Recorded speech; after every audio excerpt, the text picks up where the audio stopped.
বলবো ৯ নম্বর লেকচারের যে টপিক গুলো রয়েছে এর মধ্যে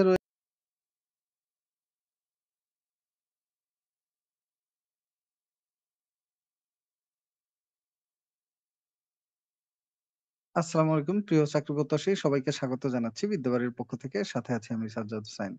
কেমন আছেন সবাই? আর কেমন চলছে আপনাদের প্রস্তুতি? আজকে আমরা আলোচনা করব আমাদের সাধারণ জ্ঞান অংশের আন্তর্জাতিক বিষয়াবলী। এটার ৯ নম্বর যে লেকচারটা ৯ নম্বর লেকচার এটা নিয়ে আমরা কথা বলবো। ৯ নম্বর লেকচারের যে টপিক গুলো রয়েছে এর মধ্যে রয়েছে আমাদের ১ম বিশ্বযুদ্ধ, ২য় বিশ্বযুদ্ধ এবং অন্যান্য গুরুত্বপূর্ণ যুদ্ধ। বিশ্বের বিখ্যাত চুক্তি, এরপরে হলো আপনার সামরিক জোট, আন্তর্জাতিক পুলিশ সংস্থা, বিশ্বের গুরুত্বপূর্ণ বিপ্লব, তারপরে আছে সামরিক অপারেশন, তারপরে আছে গোয়েন্দা সংস্থা, তারপরে আছে গেরিলা সংস্থা এবং এর বাইরে আছে গিয়ে সীমান্তরক্ষী বাহিনী, সামরিক ঘাঁটি এবং বিশ্বের গুরুত্বপূর্ণ দ্বীপ, অন্তরীপ, পাহাড়, পর্বত ইত্যাদি ইত্যাদি। তো এই বিষয়গুলো নিয়ে আমরা কথা বলবো আজকে। আশা করি সবাই ভালো আছেন। আর ঈদের পরে সম্ভবত আজকেই ১ম আপনাদের সাথে দেখা হলো। তাই তো? যদি আমি ভুল না করি। তো চলেন আমরা পড়ার দিকে আস্তে, আস্তে যাই। ওকে? তো ১ম এ একটু বিশ্বযুদ্ধগুলো সম্পর্কে লিখে রাখেন। ১ম বিশ্বযুদ্ধ। খাতা কলম নেন, টেবিল চেয়ারে যারা নেই একটু টেবিল চেয়ারে আসেন। ১ম বিশ্বযুদ্ধ। ঈদ সম্ভবত আশা করি সবারই ভালো কেটেছে। ঈদ মোবারক, হ্যাঁ। তো এরপরে আসেন ১ম বিশ্বযুদ্ধ সম্পর্কে কি পড়বেন? জাস্ট এই যুদ্ধটা শুরু আর শেষের তারিখ। এই যুদ্ধটা শুরু হয় কবে? ২৮ জুলাই। ২৮ জুলাই ১৯১৪। এই যুদ্ধটা শেষ হয় কবে? এই যুদ্ধটা শেষ হয় ১১ই নভেম্বর ১৯১৮।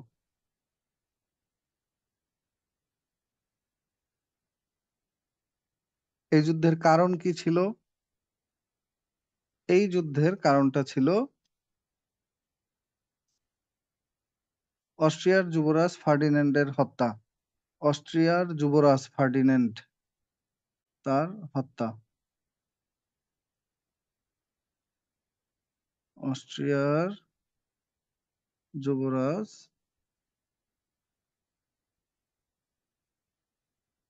ফার্ডিন্যান্ডের হত্যা। অস্ট্রিয়ার যুবরাজ ফার্ডিন্যান্ড গেছিল হলো সার্বিয়া এর একটা নগরী সারায়েভো। এই নগরীতে ঘোরার জন্য গেছে। ওইখানে বসে আততায়ীর হাতে সে নিহত হয় এবং তার এই হত্যাকাণ্ডের পরে সার্বিয়া বিচার চায় এটার। মানে এই অস্ট্রিয়া বিচার চায় সার্বিয়ার কাছে যে তোমরা ১ মাসের মধ্যে এটার বিচার করবা। যদি তোমরা না পারো তাহলে ১ মাস পরে আমরা তোমাদের দেশে আক্রমণ চালাবো এবং আমরা এই অপরাধীকে ধরে তার বিচার করব। তো ১ মাসের মধ্যে তারা আল্টিমেটলি ব্যর্থই হয়ে গেল। আর তারা ব্যর্থ হওয়ার পরে পুরো দায়ভারটা এদের উপর পড়ে এবং এইভাবে এটা গিয়ে যুদ্ধে গড়ায়। এবং এই যুদ্ধটায় যখন তারা গড়ায়, যুদ্ধে দেখা যায় যে এই অস্ট্রিয়া যখন আক্রমণ করে বসে সার্বিয়ার উপরে, সার্বিয়ার সাহায্য চায় হলো জার্মানির কাছে। এর মাধ্যমে ২ টা পক্ষ হয়ে যায়। তখন অস্ট্রিয়া, জার্মানি, হাঙ্গেরি, তুরস্ক, বুলগেরিয়া এরা একটা পক্ষ হয় যাদেরকে বলা হয় অক্ষ শক্তি। অক্ষ শক্তি মানে কেন্দ্রীয় শক্তি অর্থাৎ কেন্দ্রে যাদের বাড়ি, মূল যাদেরকে নিয়ে ঘটনা। এই ঘটনার মূলে আছে কারা, কারা? অস্ট্রিয়া যারা আক্রমণটা চালিয়েছে। তারপর তাদের সাথে যোগ দিয়েছে জার্মানি। তারপর তাদের সাথে ছিল হাঙ্গেরি। তাদের সাথে ছিল তুরস্ক যেটার পূর্ব নাম ছিল অটোমান সাম্রাজ্য। আরেকটা শক্তি হলো মিত্র শক্তি। মিত্র শক্তি কাকে বলে? যারা পূর্ব থেকেই একটা জোট ছিল। রাশিয়া, ফ্রান্স, ব্রিটেন, যুক্তরাষ্ট্র, ইটালি ইত্যাদি দেশগুলো। রাশিয়া, ফ্রান্স, ব্রিটেন, যুক্তরাষ্ট্র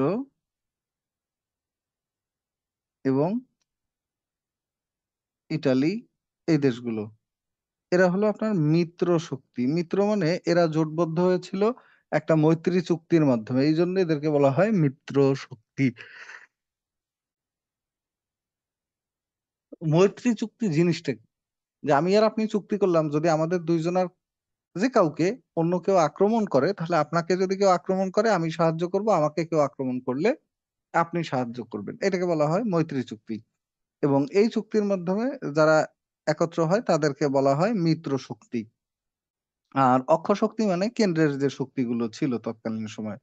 তো এদের মধ্যে এই যুদ্ধটা হয়। আর যুদ্ধের ফলাফল হলো এই যুদ্ধের পরে অটোমান সাম্রাজ্য ভেঙে যায়। আমরা যে তুরস্ককে এখন দেখি, এই তুরস্ক একেবারে ইরানের শেষ মাথা পর্যন্ত সাম্রাজ্য বিস্তৃত ছিল। ওইদিকে গ্রিসের আগ পর্যন্ত তুরস্কের সাম্রাজ্য বিস্তৃত ছিল।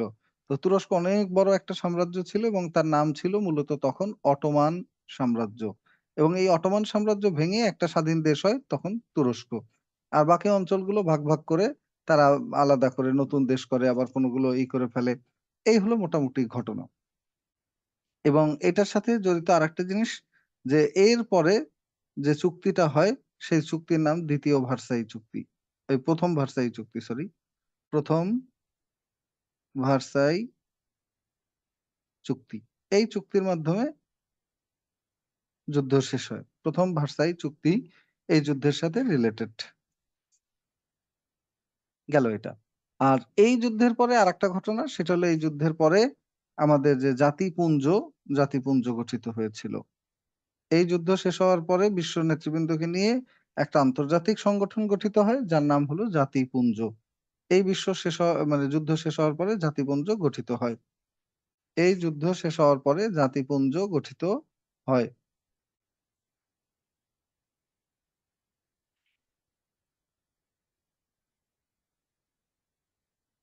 লিখছেন?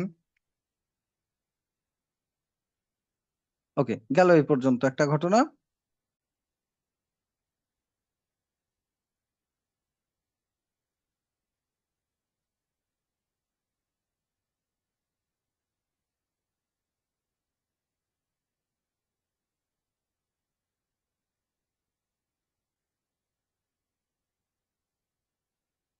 দ্বিতীয় বিশ্বযুদ্ধ।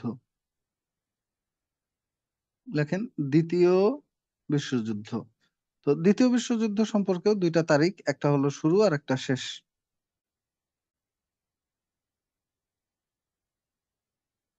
শুরু হয় ১ তারিখ, শেষ হয় ২ তারিখ। সুন্দর না তারিখটা? ১ তারিখ মানে ১লা সেপ্টেম্বর, আর ২ তারিখ মানে ২রা সেপ্টেম্বর। তাহলে কি একদিনের যুদ্ধ? না। ১লা সেপ্টেম্বর ১৯৩৯ থেকে, তাই তো? ১লা সেপ্টেম্বর ১৯৩৯ থেকে এই যুদ্ধটা শুরু হয় এবং চলে ২রা সেপ্টেম্বর ১৯৪৫ পর্যন্ত। এই যুদ্ধের কারণ কি ছিল? এই যুদ্ধের কারণ ছিল জার্মানির পোল্যান্ড আক্রমণ।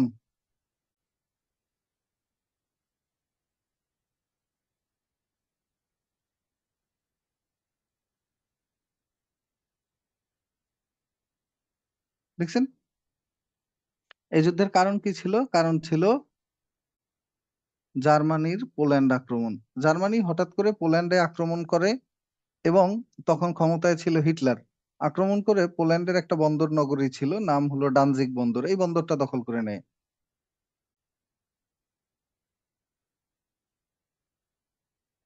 পোল্যান্ডের ডানজিগ বন্দর দখল। তো ইউরোপের মধ্যে সবচেয়ে বড় পরাশক্তি ছিল তৎকালীন সময়ে হলো এই জার্মানি। তো জার্মানি এরকম একটা কাজ করছে, এখন তারা তো কিছু করতে পারতেছে না পোল্যান্ড। পোল্যান্ড এটার জন্য আশ্রয় চাইতে গেছে হলো ব্রিটেনের কাছে। আর ব্রিটেনের মিত্র বা বন্ধু হলো কারা? বন্ধু হলো আপনার যুক্তরাষ্ট্র, ব্রিটেনের মিত্র হলো ফ্রান্স, হলো রাশিয়া, এর মিত্র হলো চীন। এবং এদের মধ্যে চুক্তি থাকার কারণে, মৈত্রী চুক্তি, তখন এদেরকে বলা হয় মিত্র শক্তি। তো যুদ্ধটা যারা বাধাইছে, যারা ইউরোপের কেন্দ্রস্থলে থাকে, তাদেরকে বলা হয় অক্ষ শক্তি। তারা কারা কারা? তারা হলো জার্মানি, তারা হলো জার্মানি। জার্মানি এই যুদ্ধটা প্রথম শুরু করে এবং জার্মানির সাথে এই যুদ্ধে পরে এসে যারা যোগ দেয় তাদের মধ্যে উল্লেখযোগ্য যে দেশগুলো আছে, জাপান এবং ইতালি। তাদের মধ্যে যে দেশগুলো আছে, একটা হলো জাপান, একটা হলো ইতালি। ব্যাস এটুকুই। আর মিত্র শক্তি অর্থাৎ যাদের মধ্যে মৈত্রী চুক্তি আছে, এই শক্তিগুলো আগের মতোই ব্রিটেন, ফ্রান্স, রাশিয়া, রাশিয়ার তৎকালীন নাম ছিল সোভিয়েত ইউনিয়ন, সোভিয়েত ইউনিয়ন, বর্তমানে নাম হলো ওই সোভিয়েত ইউনিয়ন ভেঙে ওইখান থেকে নতুন করে 15টা স্বাধীন রাষ্ট্রের জন্ম নেওয়া একটা রাষ্ট্র হলো রাশিয়া। কিন্তু আগে এই 15টা রাষ্ট্রই একসাথে ছিল এবং একত্রে এটার নাম ছিল সোভিয়েত ইউনিয়ন, এবং এই সোভিয়েত ইউনিয়নটা ভেঙে 15টা স্বাধীন রাষ্ট্র জন্ম নেয় 1991 সালে। এটা গঠিত হয়েছিল 1922 সালে। গঠিত হয় সোভিয়েত ইউনিয়ন 1922 সালে। সোভিয়েত ইউনিয়ন গঠিত হয়, দেখছেন, সোভিয়েত ইউনিয়ন গঠিত হয় 1922 সালে এবং 1991 সালে এটা ভেঙে গেছিল। ওইটার একটা দেশ হলো রাশিয়া। রাশিয়ার পরে চীন। এখন পর্যন্ত যার নাম লিখি নাই সে হলো যুক্তরাষ্ট্র। কারণ এই যুদ্ধে যুক্তরাষ্ট্র 1939 সালে প্রথমে যোগ দেয় নাই। যুক্তরাষ্ট্র এই যুদ্ধে যোগ দেয় 1941 সালে। এর আগ পর্যন্ত যুক্তরাষ্ট্র এই যুদ্ধে নিরপেক্ষ ভূমিকা পালন করেছিল। যুক্তরাষ্ট্রের ইচ্ছা ছিল যে ওদের যুদ্ধ ওরা করুক, বাট যুদ্ধে চলাকালীন সময়ে জাপান গিয়ে এই যুক্তরাষ্ট্রের একটা বন্দর আছে যেটার নাম হলো হাওয়াই দ্বীপপুঞ্জের একটা রাজধানী, এইখানে মানে হাওয়াই দ্বীপপুঞ্জের একটা নৌঘাঁটি পার্ল হারবার, এইখানে গিয়ে আক্রমণ করে জাপান। জাপান আক্রমণ করলে ওদের অনেক সেনাসৈন্য হতাহত হয়, তখন ওরা এই যুদ্ধের মধ্যে জড়ায়। এবং এই ঘটনাটা পরীক্ষায় প্রশ্ন আসে যে জাপান পার্ল হারবার আক্রমণ করে কবে? পার্ল হারবার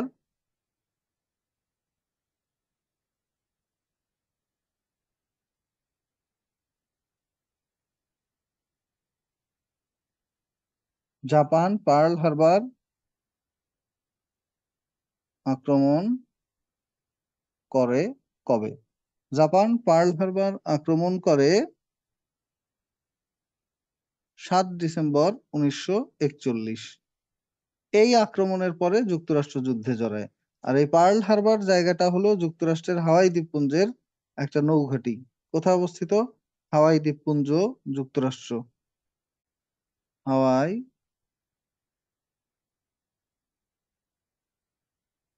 দ্বীপপুঞ্জ,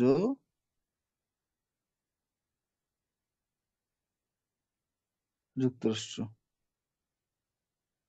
গেল এই ঘটনা, শেষ। এরপরে এই যুদ্ধের আরেকটা উল্লেখযোগ্য তারিখ হলো জাপান এই যে আক্রমণটা চালাইছে, এইটার পরিপ্রেক্ষিতে যুক্তরাষ্ট্র আবার একসময় জাপানের উপরে পরমাণু বোমা হামলা চালায়। তো জাপানের যে দুইটা নগরীতে যুক্তরাষ্ট্র পরমাণু বোমা হামলা চালায় তার একটার নাম হলো হিরোশিমা, আরেকটার নাম হলো নাগাসাকি। এই দুইটা শহরে বোমা হামলা চালানো হয়। হিরোশিমায় চালানো হয় লিটল বয় নামে একটা পারমাণবিক বোমা, নাগাসাকিতে চালানো হয় ফ্যাটম্যান নামে একটা পারমাণবিক বোমা। তো এখন এই দুইটার তারিখ কবে? একটা হলো 6 আগস্ট 1945, একটা হলো আপনার 9 আগস্ট 1945। একটা হলো 6 আগস্ট 1945, একটা হলো 9 আগস্ট 1945। এটার ঘটনাটা কি ছিল জানেন? যুদ্ধে মোটামুটি সবাই ক্ষান্ত দিছে, জার্মানি, ইটালি, এরা সবাই আত্মসমর্পণ টমর্পণ করছে। বাট জাপান তখন আত্মসমর্পণ করে না, তারা আরো যুদ্ধ চালিয়ে যাবে, কোনোভাবে তাদেরকে কন্ট্রোলে আনতে পারতেছে না। যুক্তরাষ্ট্র তখন ফাইনালি এই পরমাণু বোমা বা পরমাণু অস্ত্র ব্যবহার করে, এবং এই অস্ত্র ব্যবহারের পরে জাপান আত্মসমর্পণ করে সেপ্টেম্বর মাসে এসে নিঃশর্তভাবে, এবং এটার মধ্যে দিয়ে যুদ্ধ শেষ হয়ে যায়। এলো ঘটনা। তো এখান থেকে আর যে প্রশ্নটা আসে তার মধ্যে একটা হলো ডি ডে, একটা হলো ভিই ডে বা ভি ডে।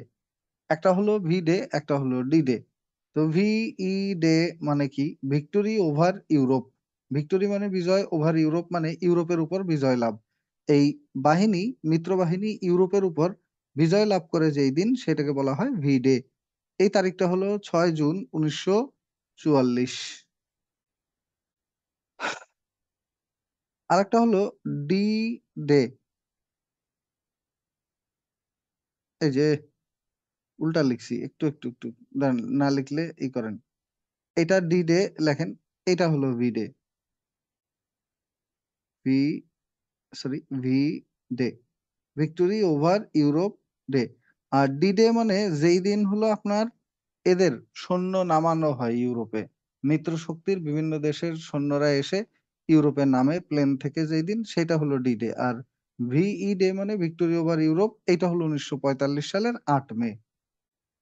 এদিন হলো ইউরোপ বিজয় করে, অর্থাৎ জার্মানি এবং ইটালি এরা সবাই করে আত্মসমর্পণ করে, মোটামুটি ইউরোপ তাদের কবজায় চলে আসে। এই তারিখটাকে বলা হয় এই তারিখ, কিন্তু এই তারিখ দুইটা অত গুরুত্বপূর্ণ না। মনে চাইলে মনে রাখতে পারেন, না মনে চাইলে নাই। তারপরে এখান থেকে আর যেটা প্রশ্ন আসছে পরীক্ষায় বিভিন্ন সময়ে, সেটা হলো এই দ্বিতীয় বিশ্বযুদ্ধ চলাকালীন বিশ্ব নেতৃবৃন্দ কারা কারা ছিল। তো আসেন, দ্বিতীয় বিশ্বযুদ্ধ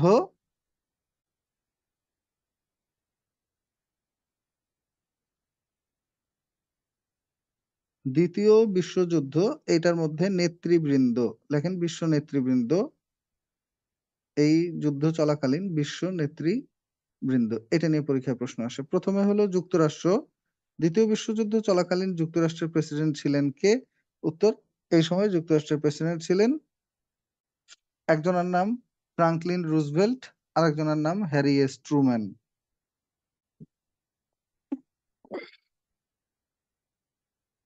একজনের নাম রুজভেল্ট, দুইজন ছিল। একজনের মেয়াদে যুদ্ধটা শুরু হয়, আর একজনের মেয়াদে যুদ্ধ শেষ হয়, এবং এই ট্রুম্যান পারমাণবিক বোমা হামলার নির্দেশ দিয়েছিলেন। আরেকটা নাম ছিল ইউএসএসআর বা সোভিয়েত ইউনিয়ন, মানে যেটাকে আমরা এখন বলি রাশিয়া। এর প্রেসিডেন্ট ছিলেন জোসেফ স্ট্যালিন। জোসেফ স্ট্যালিন,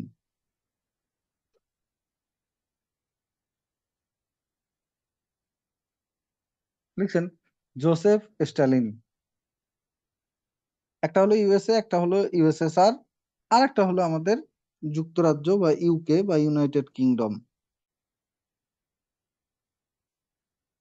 যুক্তরাজ্য বা ইউকে বা ইউনাইটেড কিংডম, এটার আবার হয় প্রধানমন্ত্রী। এখানকার প্রধানমন্ত্রী ছিলেন এই বিশ্বযুদ্ধ চলাকালীন সময় উইনস্টন চার্চিল।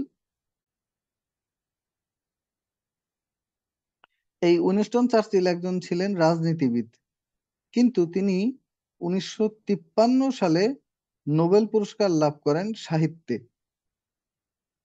সাহিত্যে নোবেল পুরস্কার লাভ করেন, এবং এইটার কারণে উনি কিসের কারণে এই পুরস্কারটা লাভ করেন, সেটা হলো ওনার একটা বই, নাম হলো history of the second world war. History of the world war two, মানে history of the second world war বা দ্বিতীয় বিশ্বযুদ্ধের কাহিনী বা ইতিহাস। এই বই লেখার জন্য উনি সাহিত্যে নোবেল পুরস্কার লাভ করেন 1953 সালে। যদিও তিনি একজন রাজনীতিবিদ, নোবেল পুরস্কার লাভ করেন সাহিত্যে। লিখছেন? এরপরে আসেন, এটা গেল একটা কথা। নেক্সট, এরপরে যেটা নিয়ে আমরা কথা বলবো এখান থেকে, আর হিটলারের কথা বলবো, যে তৎকালীন সময়ে জার্মানির প্রধান কে ছিলেন। জার্মানিতে আবার প্রধানমন্ত্রীও নাই, রাষ্ট্রপতিও নাই, এখানে যেটা পদের নাম হলো চ্যান্সেলর। জার্মানির তৎকালীন চ্যান্সেলর ছিল অ্যাডলফ হিটলার। হিটলারের বাহিনীর নাম ছিল নাৎসি বাহিনী বা নাৎসি পার্টি। Nazi party. তো হিটলার চ্যান্সেলর হন কবে? হিটলার চ্যান্সেলর হন 1933 সালে।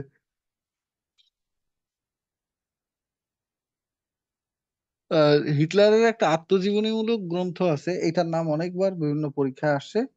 হিটলারের আত্মজীবনীমূলক গ্রন্থের নাম হলো মেইন ক্যাম্প। মেইন ক্যাম্প,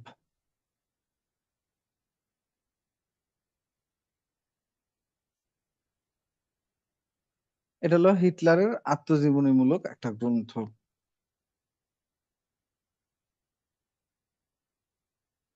গেল এইটুকু। এই বিশ্বযুদ্ধ নিয়ে আর কিছু পড়তে হবে না। এখানে আর একটা কথা মনে রাখতে পারেন, সেটা হলো ইটালির যে তৎকালীন প্রেসিডেন্ট ছিল তার নাম হলো বেনিতো মুসোলিনি। বেনিতো মুসোলিনি, এই নামটা শুধু মনে রাখতে পারেন। ক্লিয়ার এইটুকু লেখা?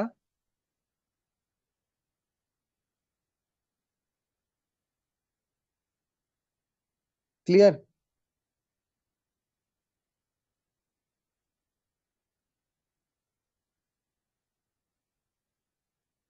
ওকে, দেন আসেন অন্যান্য যুদ্ধ।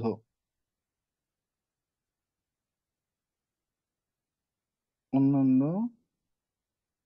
যুদ্ধ, অন্যান্য গুরুত্বপূর্ণ যুদ্ধের মধ্যে একেবারে প্রথমেই যে যুদ্ধটার কথা একটু লিখে রাখেন সেটা হলো ইউক্রেন রাশিয়ার যুদ্ধ। জাস্ট শুরু হয়েছিল কবে, এটা একটু মনে করাই দেই। ইউক্রেন রাশিয়া যুদ্ধ, যুদ্ধ হয় কবে? 24 ফেব্রুয়ারি 2022 নাকি 23?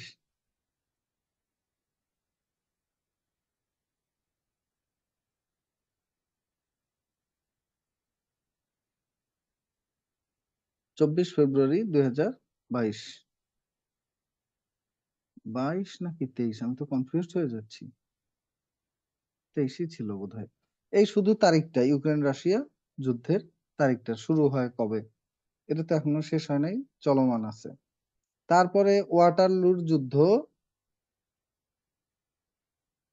ওয়াটারলুর যুদ্ধ সংগঠিত হয় কবে? উত্তর, ওয়াটারলুর যুদ্ধ সংগঠিত হয় 1815 সালে। আর ওয়াটারলু জায়গাটা কোথায় অবস্থিত? উত্তর, বেলজিয়ামে। বেলজিয়ামে অবস্থিত ওয়াটারলুর যুদ্ধ। অন্যান্য যুদ্ধের মধ্যে আর যেগুলো আছে তার মধ্যে আছে আমাদের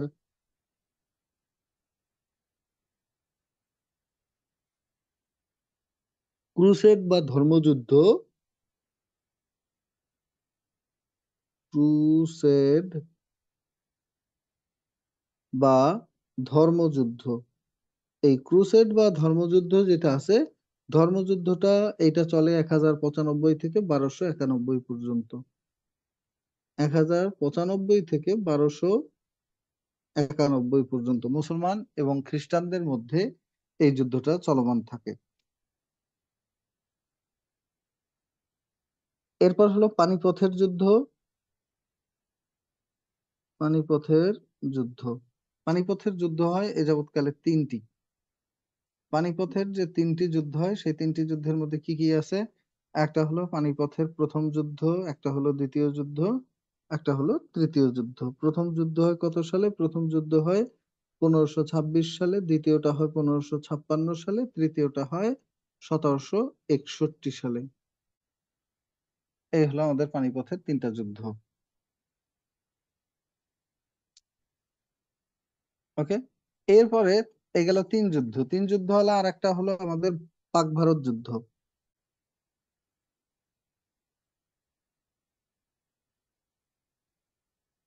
মূলত চারটি। পাক ভারত যুদ্ধ হয় চারটি। এর মধ্যে প্রথম যুদ্ধ হয় 1948 সালে, দেশ স্বাধীনের পরের বছরই। দ্বিতীয় যুদ্ধ হয় 1965 সালে। তৃতীয় পাক ভারত যুদ্ধ হয় 1971 সালে। চতুর্থ পাক ভারত যুদ্ধ হয় 1999 সালে। এর মধ্যে তিনটা যুদ্ধ, এই তিনটা যুদ্ধ হয় কাশ্মীরকে কেন্দ্র করে। আর 71-এর যুদ্ধটা ওরা করেছিল বাংলাদেশের যুদ্ধের সময়, ওই যুদ্ধটাকে কেন্দ্র করে।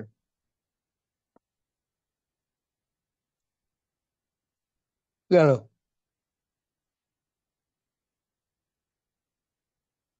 এরপরে হলো আরব ইসরায়েল যুদ্ধ।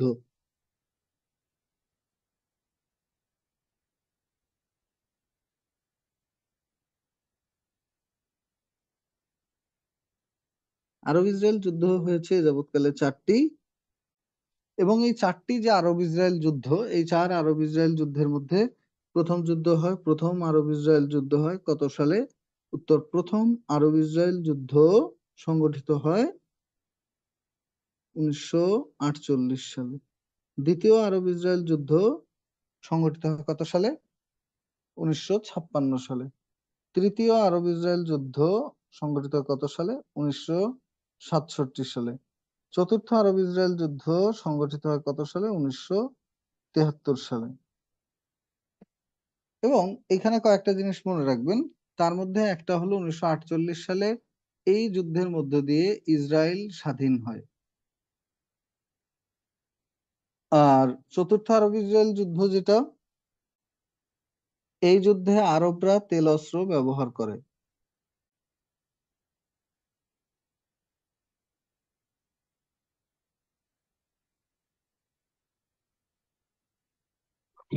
লিখছেন, এই যুদ্ধে আরবরা তেল অস্ত্র ব্যবহার করে। এটার পরীক্ষা প্রশ্ন আসে যে আরব বিশ্ব তেল অস্ত্র ব্যবহার করেছিল কখন। আরবরা তেল অস্ত্র ব্যবহার করেছিল কখন? উত্তর 1973 সালে।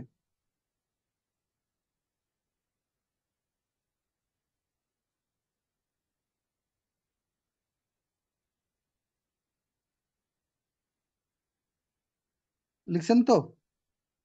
ব্যাস এইটুকুই শেষ। যুদ্ধ নিয়ে আর কিছু নেই। বিপ্লবটা এই কাতারে লিখে ফেলি একসাথে।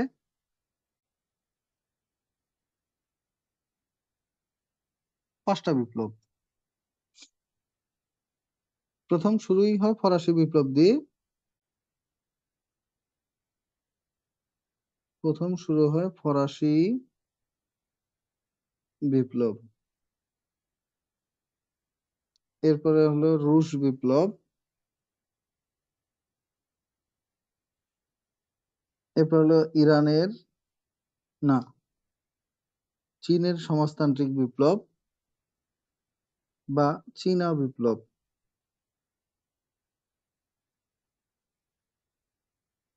ইরানের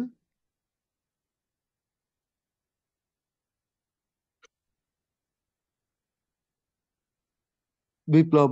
আর সর্বশেষ হলো আরব বসন্ত। এটা হলো আরব বিশ্বের একটা বিপ্লব।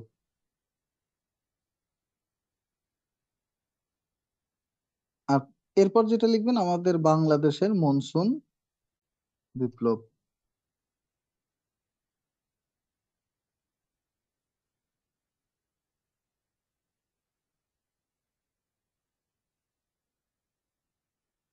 লিখছেন, ফরাসি বিপ্লব কবে অনুষ্ঠিত হয়? 1789 সালে। রুশ বিপ্লব কবে অনুষ্ঠিত হয়? 1917 সালে।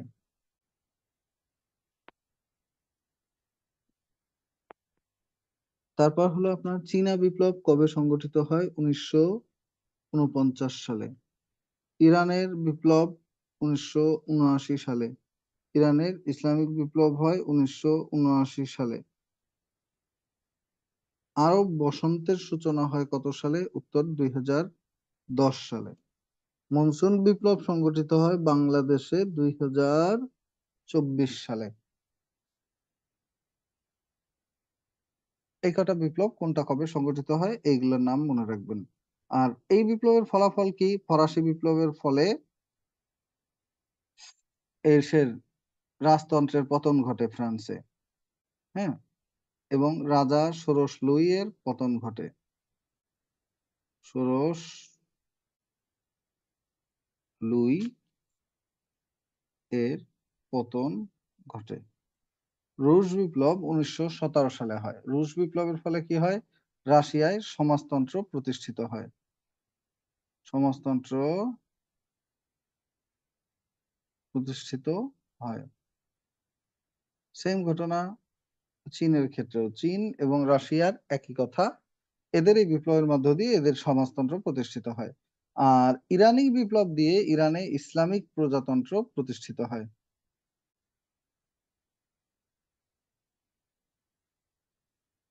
আর আরব বসন্তের মাধ্যমে আরব রাষ্ট্রের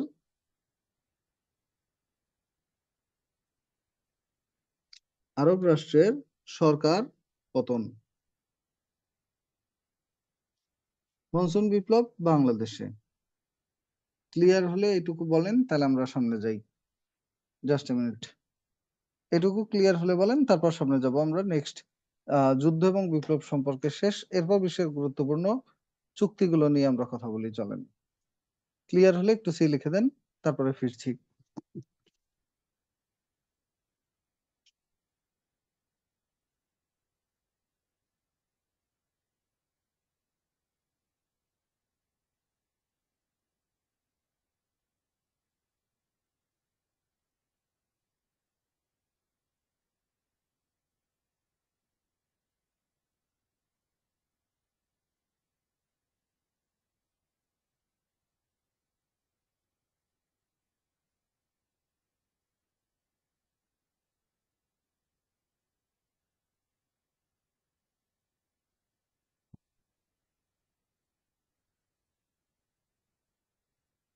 ক্লিয়ার না?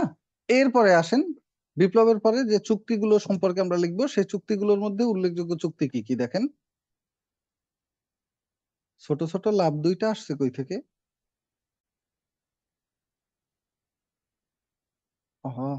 গুড। এবার আসেন বিশ্বের গুরুত্বপূর্ণ বা উল্লেখযোগ্য যে চুক্তি সমূহ, কোন কোন চুক্তি করতে হয়।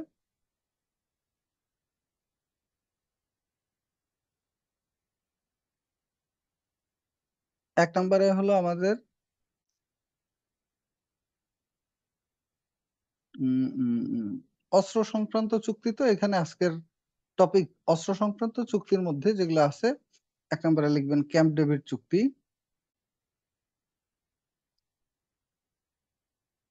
ক্যাম্প ডেভিড চুক্তি, এই চুক্তির মাধ্যমে মিশর ইসরায়েলকে স্বীকৃতি দেয়। মিশর ইসরায়েলকে স্বাধীন দেশ হিসেবে স্বীকৃতি প্রদান করে।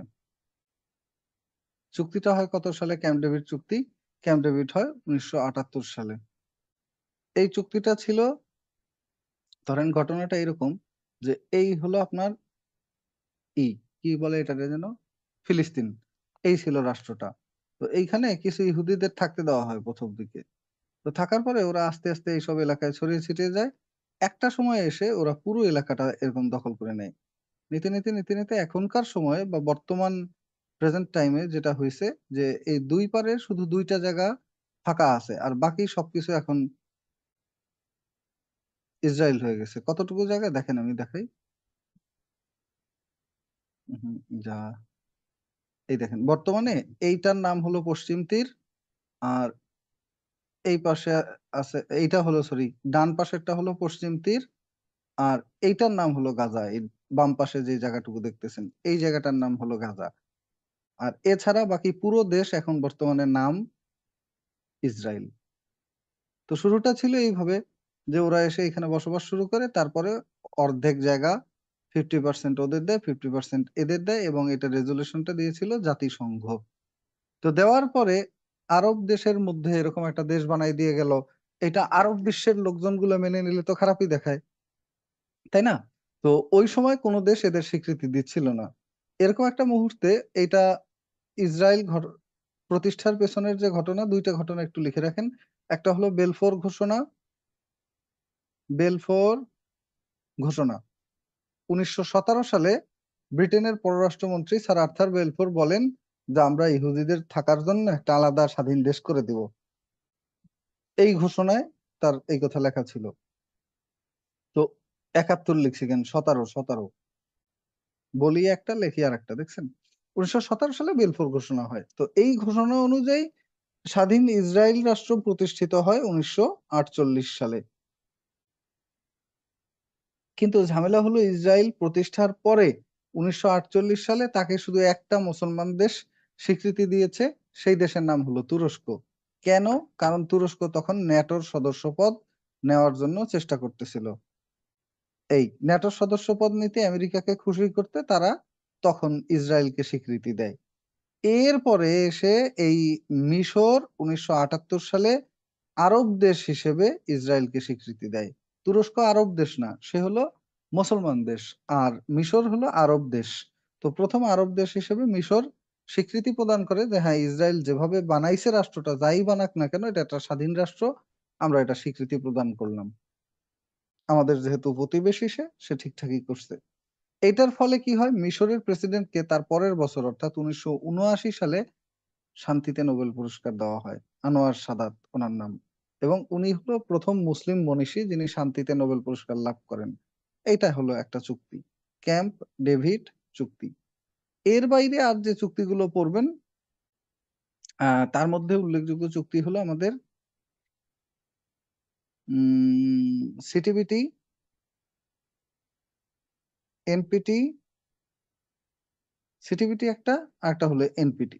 সিটিবিটি চুক্তি স্বাক্ষরিত হয় 1996 সালে। এনপিটি চুক্তি স্বাক্ষরিত হয়, আরে এমডি রুস্তম, ছোট ছোট লাভ দিচ্ছেন খালি, ঘটনা কি? এরপরে 68 সালে হয় এনপিটি চুক্তি। এই দুইটা চুক্তি খুবই গুরুত্বপূর্ণ। এই দুইটা চুক্তির প্রথম যা আসে সেটা হলো পূর্ণরূপ আসে, এরপরে আসে, আরে ভাই আপনি কি এক্সপেরিমেন্ট চালাচ্ছেন? একটা হলো এনপিটি, একটা হলো সিটিবিটি, আর একটা হলো স্টার্ট চুক্তি, স্টার্ট, আর একটা হলো সল্ট, আর একটা হলো সল্ট ট্রিটি।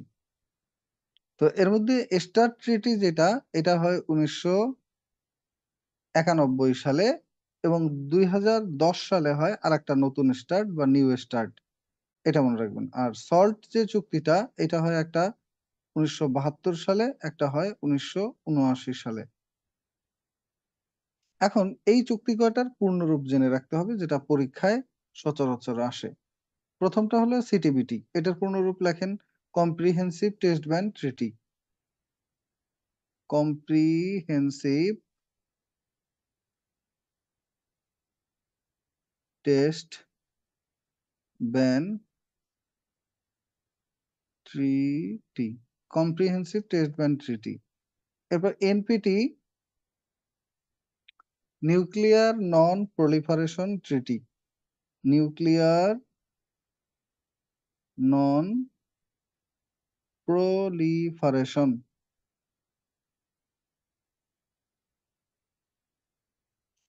ট্রিটি। তারপরে হলো START, strategic arms reduction treaty, strategic arms reduction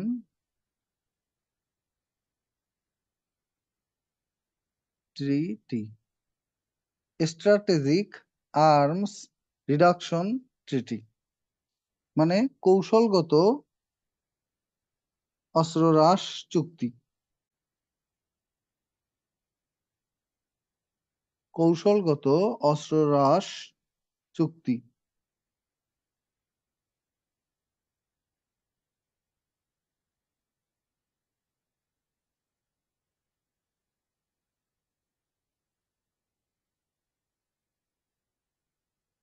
দেখছেন? তারপরে আসেন সল্ট। সল্ট হলো স্ট্র্যাটেজিক আর্মস লিমিটেশন টক, স্ট্র্যাটেজিক আর্মস লিমিটেশন টক।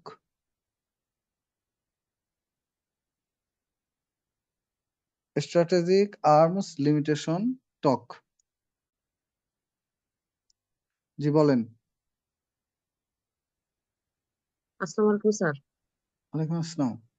স্যার, প্রথম বিশ্বযুদ্ধে জাতিপুঞ্জ গঠিত হয়, আর জাতিসংঘ স্যার এই দ্বিতীয় দ্বিতীয় বিশ্বযুদ্ধে বিশ্বযুদ্ধের পরে, হ্যাঁ দ্বিতীয় বিশ্বযুদ্ধের পরে অক্টোবর মাসে, দ্বিতীয় বিশ্বযুদ্ধের পরে 24 অক্টোবর 1945 জাতিসংঘ গঠিত হয়। 24 অক্টোবর 1945 ঠিক আছে। জাতিসংঘ গঠিত হয়। নেক্সট আসেন, এরপরে যেটা লিখবেন, নিউ স্টার্ট চুক্তি স্বাক্ষরিত হয় 2010 সালে। নিউ স্টার্ট চুক্তি স্বাক্ষরিত হয় 2010 সালে। নিউ স্টার্ট চুক্তি স্বাক্ষরিত হয় 2010 সালে। এইটুকুই চুক্তি সম্পর্কে। হ্যাঁ, অস্ত্র সংক্রান্ত বা অস্ত্র নিয়ন্ত্রণ সংক্রান্ত যেগুলো চুক্তি আছে তার মধ্যে এইটুকুই। এরপরে আসেন অস্ত্র নিয়ন্ত্রণ সংক্রান্ত চুক্তির পরে আর যেটা আছে পড়বেন আপনারা, সেটা হলো অস্ত্র সম্পর্কে আপনারা না পড়লেও চলবে, তারপরেও অস্ত্র সম্পর্কে দুই তিনটা কথা বলে দেই। একটা অস্ত্রের নাম লেখেন আয়রন ডোম। আয়রন ডোম এই জিনিসটা কি? এটা আলোচিত একটা অস্ত্র। এটা হলো মূলত একটা প্রতিরক্ষা ব্যবস্থা। ইসরায়েলের ইসরায়েলের ক্ষেপণাস্ত্র প্রতিরক্ষা ব্যবস্থা, আর কিছুই লাগবে না। তারপরে আরেকটার নাম লিখবেন, এটার নাম হলো থার্ড। এটা হলো যুক্তরাষ্ট্রের মিসাইল প্রতিরক্ষা ব্যবস্থা। থার্ড, এটা হলো যুক্তরাষ্ট্রের মিসাইল প্রতিরক্ষা ব্যবস্থা।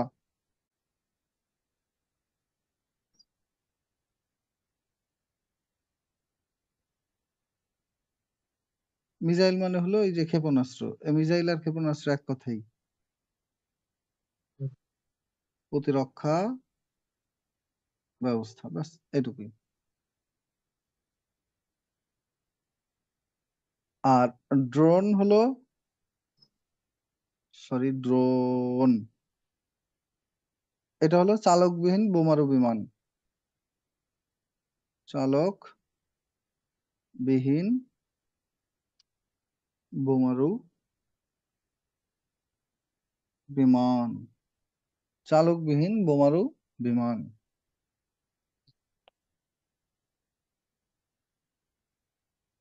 বুঝছেন? আচ্ছা, চালকবিহীন বোমারু বিমান, এটা হলো আমাদের ড্রোন প্রযুক্তি। নেক্সট আসেন, এরপরে হলো আমার সামরিক জোট। সামরিক জোটের মধ্যে আপনারা একটাই পড়বেন, সেটা হলো ন্যাটো। একটা জোট সম্পর্কেই পড়বেন, এটার নাম হলো ন্যাটো। ন্যাটো এর পূর্ণরূপ হলো north Atlantic treaty organization. North Atlantic treaty organization.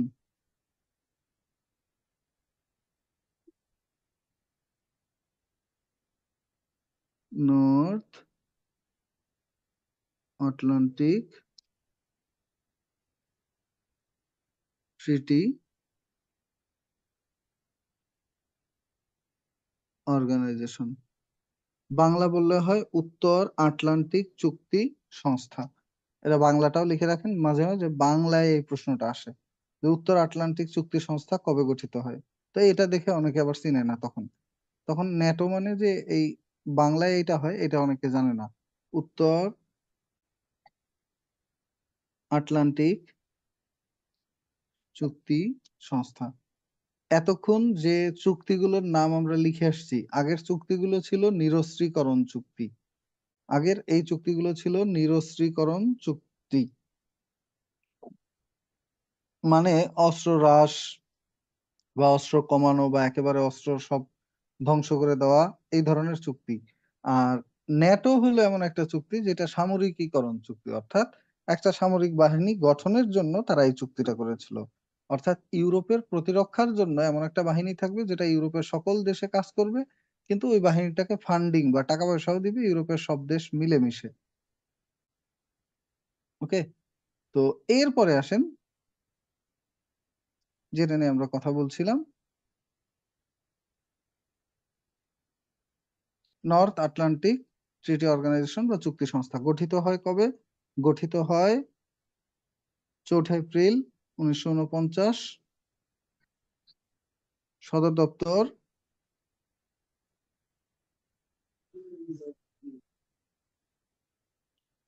সদর দপ্তর ব্রাসেলস, বেলজিয়াম। ব্রাসেলস। জি বলেন রূপক কান্তি। কত হবে ব্রাসেলস। স্যার? Sir 4 April 49। ধন্যবাদ জি, মনে করাই দেওয়ার জন্য। Thank you sir. ওয়েলকাম। আসেন, তারপরে হলো আপনার সদর দপ্তর কোথায়? Brussels, Belgium. প্রতিষ্ঠাকালীন সদস্য সংখ্যা 12। প্রতিষ্ঠাকালীন সদস্য সংখ্যা 12। ন্যাটোতে মুসলিম সদস্য হলো 2টি।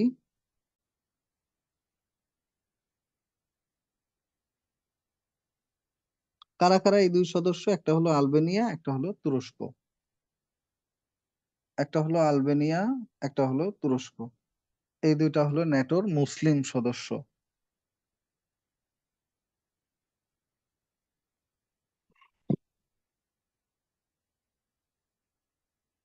লিখছেন? এই দুইটা হলো ন্যাটোর মুসলিম সদস্য, একটা হলো আলবেনিয়া, একটা হলো তুরস্ক, এরা হলো ন্যাটোর মুসলিম সদস্য। আর লিখবেন ন্যাটোর বর্তমান সদস্য সংখ্যা 32। সর্বশেষ সদস্য ফিনল্যান্ড এবং সুইডেন। ফিনল্যান্ড এবং সুইডেন।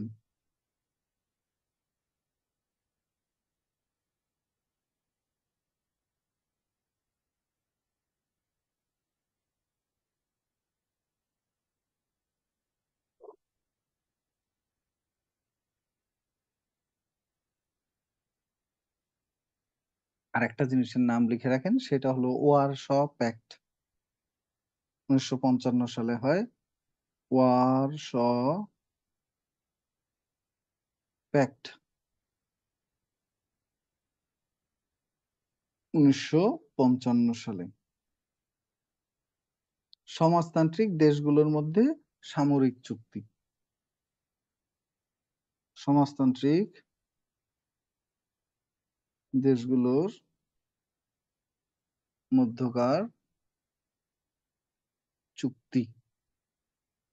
ওয়ারশ প্যাক্ট হলো সমাজতান্ত্রিক, অর্থাৎ যখন ন্যাটো বানানো হয়, ন্যাটোর বিপরীতে, ন্যাটো বানায় কারা? আমেরিকা মন্থী দেশগুলো মিলে। তো আমেরিকা মন্থী দেশগুলোর বাইরে যারা থাকলো তারা হলো গিয়ে আপনার সমাজতান্ত্রিক দেশ, যেমন রাশিয়া, এরপরে আছে ওদের যারা আছে পার্শ্ববর্তী, যেমন বেলারুশ। তো এই দেশগুলো কি করলো, তারা নিজেদের জন্য কি বানাবে এটা মনে করে তারা বানাইলো গিয়ে আপনার এরকম একটা জোট, ওয়ারশ প্যাক্ট, ওদের বিপক্ষে গিয়ে। এই আর কিছুই না, এটুকুই সামরিক জোট সম্পর্কে। তারপরে যেটা নিয়ে আমরা লিখবো সেটা হলো আন্তর্জাতিক পুলিশ সংস্থা, মানে হলো ইন্টারপোল।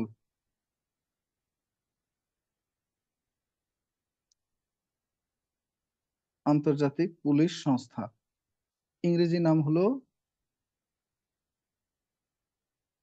ইন্টারপোল। ইন্টারপোলের পূর্ণরূপ হলো International Criminal Police Organization. International Criminal Police organisation.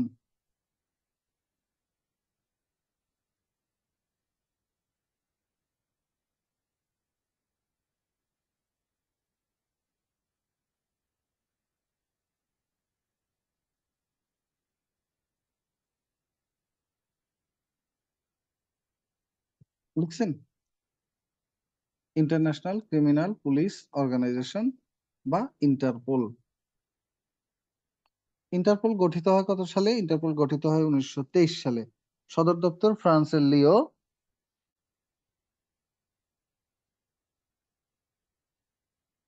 1923। সদর দপ্তর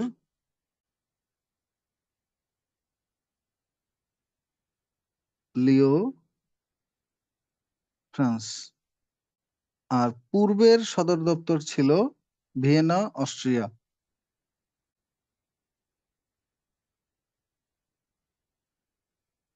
ঘুম আসে না দুপুরবেলা অল্প অল্প করে? ভিয়েনা, অস্ট্রিয়া, দুপুরবেলা অল্প করে ঘুম আসে, তাই তো, খাওয়া দাওয়ার পরে বসলে? হুম, ওরে হাসি। তো আপনার ওই যে বইপত্রের সামনে আসলেই ঘুম আসে, এটা হলো সবচেয়ে বড় কথা। যে বইপত্র ছাড়া অন্য আপনি যা কাজ করেন দুনিয়ার ঘুম আসবে না, কিন্তু বইপত্র খুব মনোযোগ দিয়ে আসছেন যে এবার পড়ে উল্টাই ফেলবেন, দেখবেন যে আপনি নিজেই ঘুমে উল্টাই গেছেন। আমাদের ক্লাসের শুরুতে কেউ একজন ছিল, ক্যামেরা চালু ছিল এখানে, আমি তাকে দেখতেছিলাম। তো বেচারিকে বিছানায় দেখা যাচ্ছিল, এরপর প্রথম দেখলাম যে বসা, তারপরে দেখলাম শোয়া, তারপরে তার ক্যামেরা বন্ধ হইলো, তারপরে সে আছে কিনা আমি জানি না। সে মহান ব্যক্তি যদি থেকে থাকেন একটু সাড়া দিবেন। কেউ একজন ব্যক্তি ছিল, এই যে তাকে দেখা গেছে, অ্যান্ড্রয়েড ব্লু ড্রয়েড গেল একজন। অনেকেই বন্ধ করছে ক্যামেরা, ক্যামেরা বন্ধ করার পর সে নিজেও বন্ধ হয়ে গেছে কিনা আমি জানি না। তো আসেন, তারপরে আমরা যেটা বলছিলাম, সদর দপ্তর হলো লিও, ফ্রান্স। আর পূর্বে ইন্টারপোলের সদর দপ্তর ছিল আমাদের ভিয়েনা, অস্ট্রিয়া, এইখানে। আর এইটা হলো বিশ্বের সবচেয়ে বড় পুলিশ সংস্থা। এর কাজ হলো বিভিন্ন দেশ থেকে অপরাধী টপরাধী থাকলে এগুলাকে ধরা, ধরে যার যার দেশে পাঠিয়ে দেওয়া, ইত্যাদি ইত্যাদি কাজ করে। আর একটা পুলিশ সংস্থা আছে যেটার নাম ইউরোপোল, এটার আমার পড়ার দরকার নাই। এই একটা সংস্থাই পড়বেন, ওদিকে একটা পড়বেন ন্যাটো, এদিকে একটা পড়বেন ইন্টারপোল। তারপরে আসেন এখান থেকে যেটা আসে, ন্যাটো আর ইন্টারপোল গেল। এরপরে এখান থেকে যেটা আসে, বিভিন্ন দেশের গেরিলা সংস্থা এবং বিভিন্ন দেশের গোয়েন্দা সংস্থা। তো প্রথমে একটু গেরিলা সংস্থা সম্পর্কে লিখি। গেরিলা সংস্থা, তারপরে বিভিন্ন দেশের গোয়েন্দা সংস্থা, তারপরে বিভিন্ন দেশের সীমান্তরক্ষী বাহিনী। তো গেরিলা সংস্থা সম্পর্কে লিখবেন। পৃথিবীতে যে গেরিলা সংস্থাগুলো আছে তার মধ্যে উল্লেখযোগ্য হলো উলফা এই মুহূর্তে। উলফা মানে হলো United liberation front of Assam. United liberation front of Assam, অর্থাৎ এরা হলো আসামের স্বাধীনতাকামী একটা গোষ্ঠী যারা আসামকে স্বাধীন করতে চায়। ভারতের সেভেন সিস্টার্স এর একটা রাজ্য, নাম হলো আসাম। আর একটা হলো PLO, Palestine liberation Organization. Palestine Liberation, নতুন অনেকেই ক্যামেরা চালু করছেন, প্রত্যেককে welcome. Palestine liberation organisation.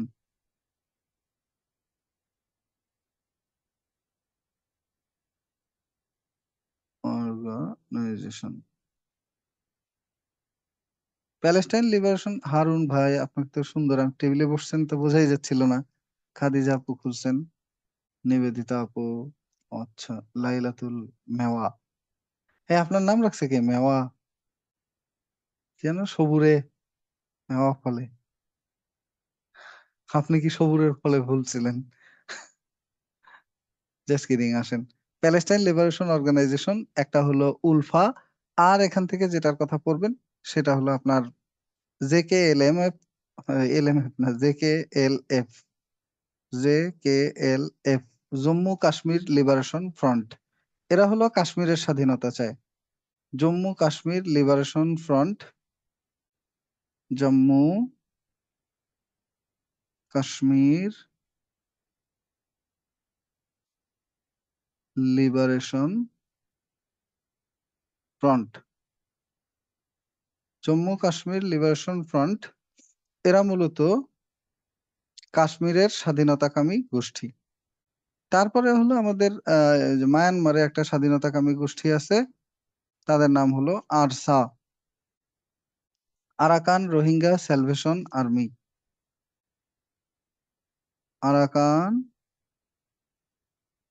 Rohingya salvation army, salvation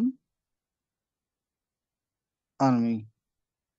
এরা হলো আরাকানের, মায়ানমারের যেটা, এইখানের একটা স্বাধীনতাকামী গোষ্ঠী, যেটা মায়ানমারের রাখাইন রাজ্য, এটা স্বাধীনতাকামী একটা গোষ্ঠী।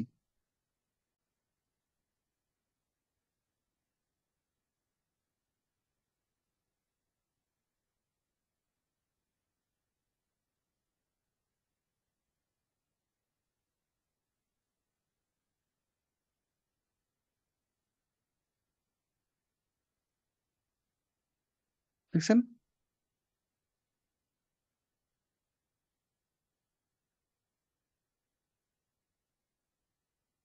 আরেকটা লিখবেন এমএনএলএফ, এটাই শেষ।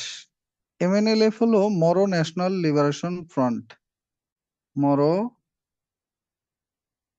National liberation front. এরা হলো ফিলিপাইনের মিন্দোনাও দ্বীপের স্বাধীনতাকামী গোষ্ঠী। ফিলিপাইনের মিন্দোনাও দ্বীপের স্বায়ত্তশাসন চায় মূলত এরা। আরসা মায়ানমারের,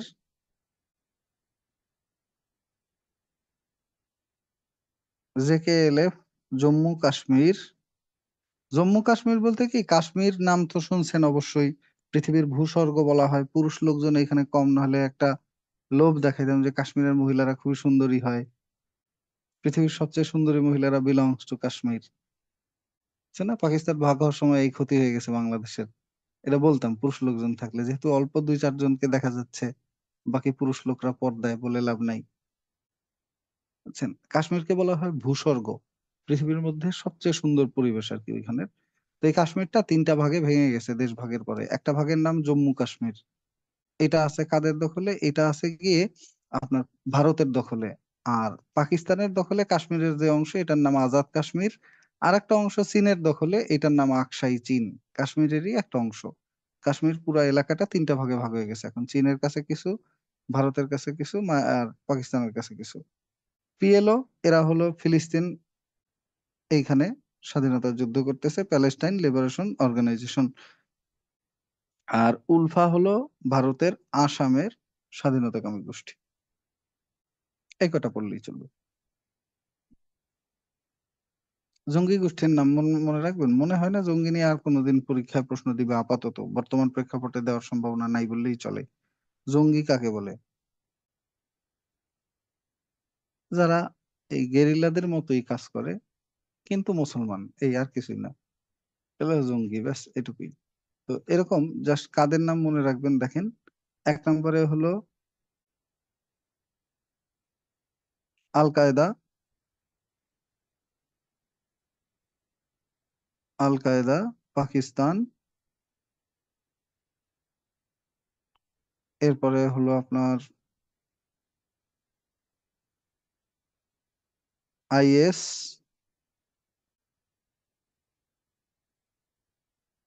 আইএস ইরাক, সিরিয়া,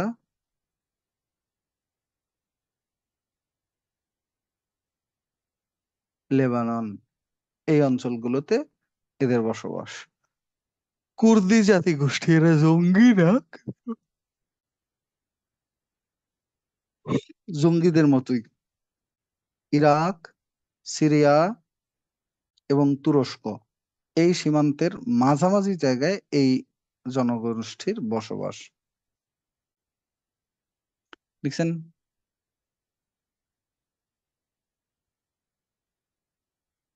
ওকে, এখানে এইটুকুই। এরপরে যেটা সম্পর্কে লিখবেন, বিশ্বের বিভিন্ন দেশের গোয়েন্দা সংস্থা। বিশ্বের বিভিন্ন দেশের গোয়েন্দা সংস্থা। গোয়েন্দা সংস্থার মধ্যে 1 নম্বরে হলো ভারতের গোয়েন্দা সংস্থা। এটাই পরীক্ষায় আসবে ধরেন, যদি আসে, কারণ এটা তো প্রতিদিন শুনি র র র র। ওকে, এই র। আর একটা নাম হলো ভারতের সিবিআই। এরপরে যদি বলি আমরা, এই দুইটা হলো কার? এই দুইটা হলো ভারতের গোয়েন্দা সংস্থা। এরপর যদি বলি আমরা ইউএসএ বা যুক্তরাষ্ট্রের গোয়েন্দা সংস্থা, ওদেরটার নাম হলো FBI, federal bureau of investigation. যুক্তরাষ্ট্রের সংস্থা, গোয়েন্দা সংস্থার নাম হলো এফবিআই বা ফেডারেল ব্যুরো অফ ইনভেস্টিগেশন। আরেকটা হলো সিআইএ। এই দুইটা। তারপর পাকিস্তানের হলো আইএসআই,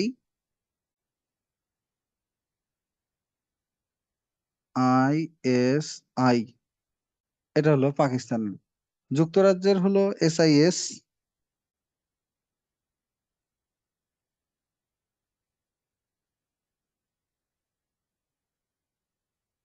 এসআইএস। আর এখান থেকে আর কার্ডটা পড়বেন, এই কটাই পূর্ণরূপের জন্য। এই কটা, এই কটার পূর্ণরূপ একটু লেখেন। তো র মানে research and analysis wing, research and analysis wing. CBI মানে central bureau of investigation, central bureau of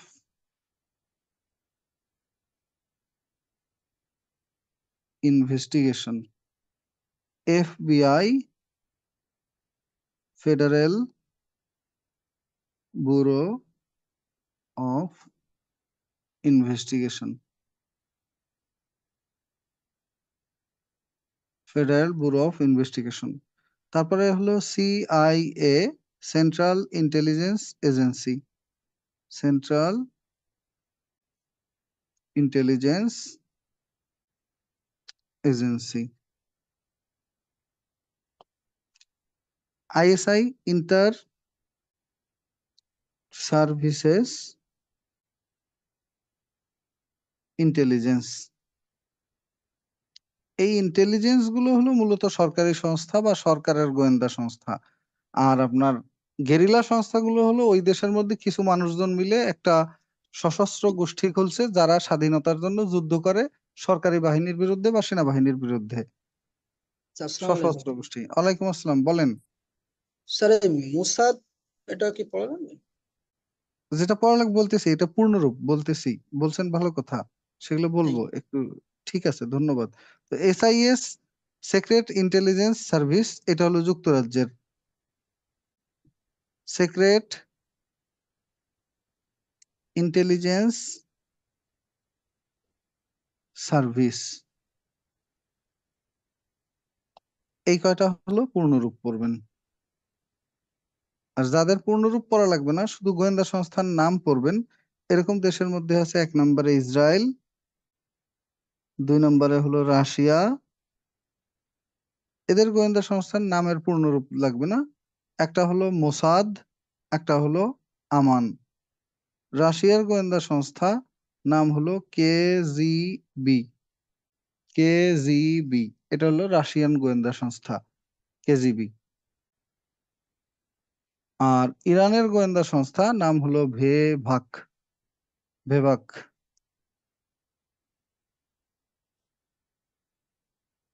ভেভাক। এই তিনটার পূর্ণরূপ নাই, শুধু নাম পড়লেই হবে।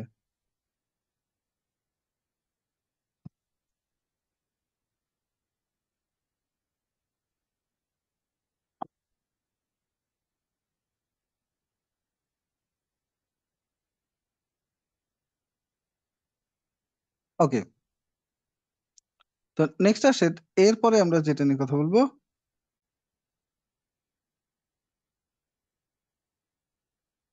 সেটা হলো বিভিন্ন দেশের সীমান্তরক্ষী বাহিনী। বিভিন্ন দেশের সীমান্তরক্ষী বাহিনী।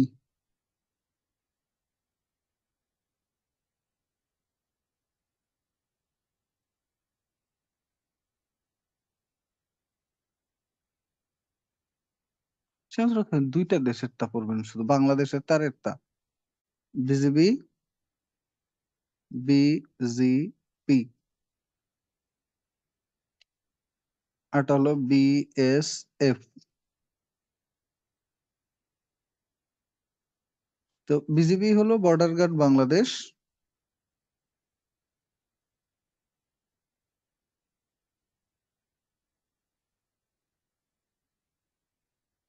বিজিপি মানে হলো বর্ডার গার্ড পুলিশ,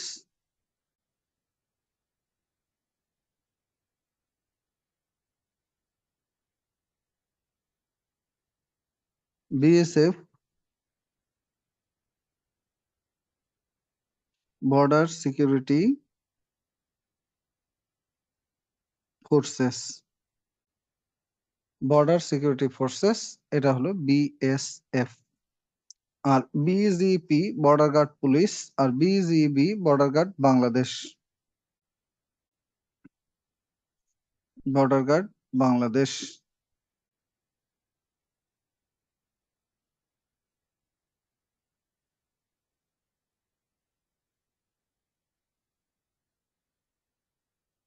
দেখছেন? আর একটা হলো পাকিস্তানের সীমান্তরক্ষী বাহিনী, নাম হলো রেঞ্জার্স। পাকিস্তানের সীমান্তরক্ষী বাহিনী নাম হলো রেঞ্জার্স।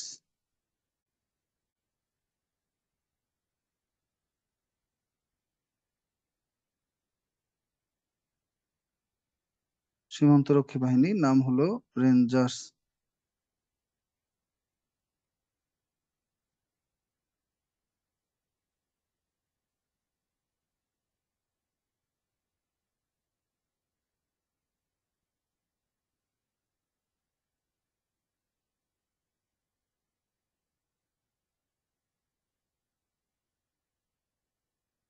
গেল এটা। এটা গেল আমাদের সীমান্তরক্ষী বাহিনী, গোয়েন্দা সংস্থা, যুদ্ধাস্ত্র, এগুলা নিয়ে মোটামুটি আমরা কথা বললাম। তারপরে এখান থেকে যে বিষয়টা নিয়ে পরীক্ষায় প্রশ্ন হয় সেটা হলো আমাদের গুরুত্বপূর্ণ সামরিক ঘাঁটি এবং গুরুত্বপূর্ণ বা বিরোধপূর্ণ অঞ্চলগুলো। সামরিক ঘাঁটি। সামরিক ঘাঁটি দিয়ে যদি লেখেন,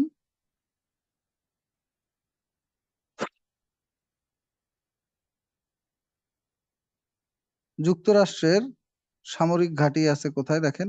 যুক্তরাষ্ট্রের সামরিক ঘাঁটি হলো গুয়াম, আছে কোথায়? পশ্চিম প্রশান্ত মহাসাগর। পশ্চিম লেখা লাগবে না, লিখে রাখেন প্রশান্ত মহাসাগর। মহাসাগর। এরপর হলো গুয়ান্তানামো বে, এটা আছে কিউবার মধ্যে। এই জিনিসটাও যুক্তরাষ্ট্রের অধীন একটা জায়গা, বা যুক্তরাষ্ট্রের একটা সামরিক ঘাঁটি। এটা মূলত একটা কারাগার, যুক্তরাষ্ট্রের কিউবার মধ্যে অবস্থিত একটা কারাগার। তারপরে আরেকটা কারাগারের নাম হলো আবু গারিব কারাগার, অবস্থান হলো ইরাকে।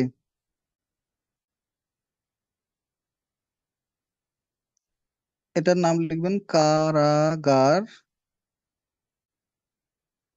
একটা হলো আবু গারিব কারাগার ইরাকে, ইনসেন কারাগার মায়ানমারে, আরেকটা কারাগারের নাম হলো সিদ নায়া। সিদ নায়া, এই সিদ নায়া কারাগারটা, এটার অবস্থান হলো সিরিয়ায়।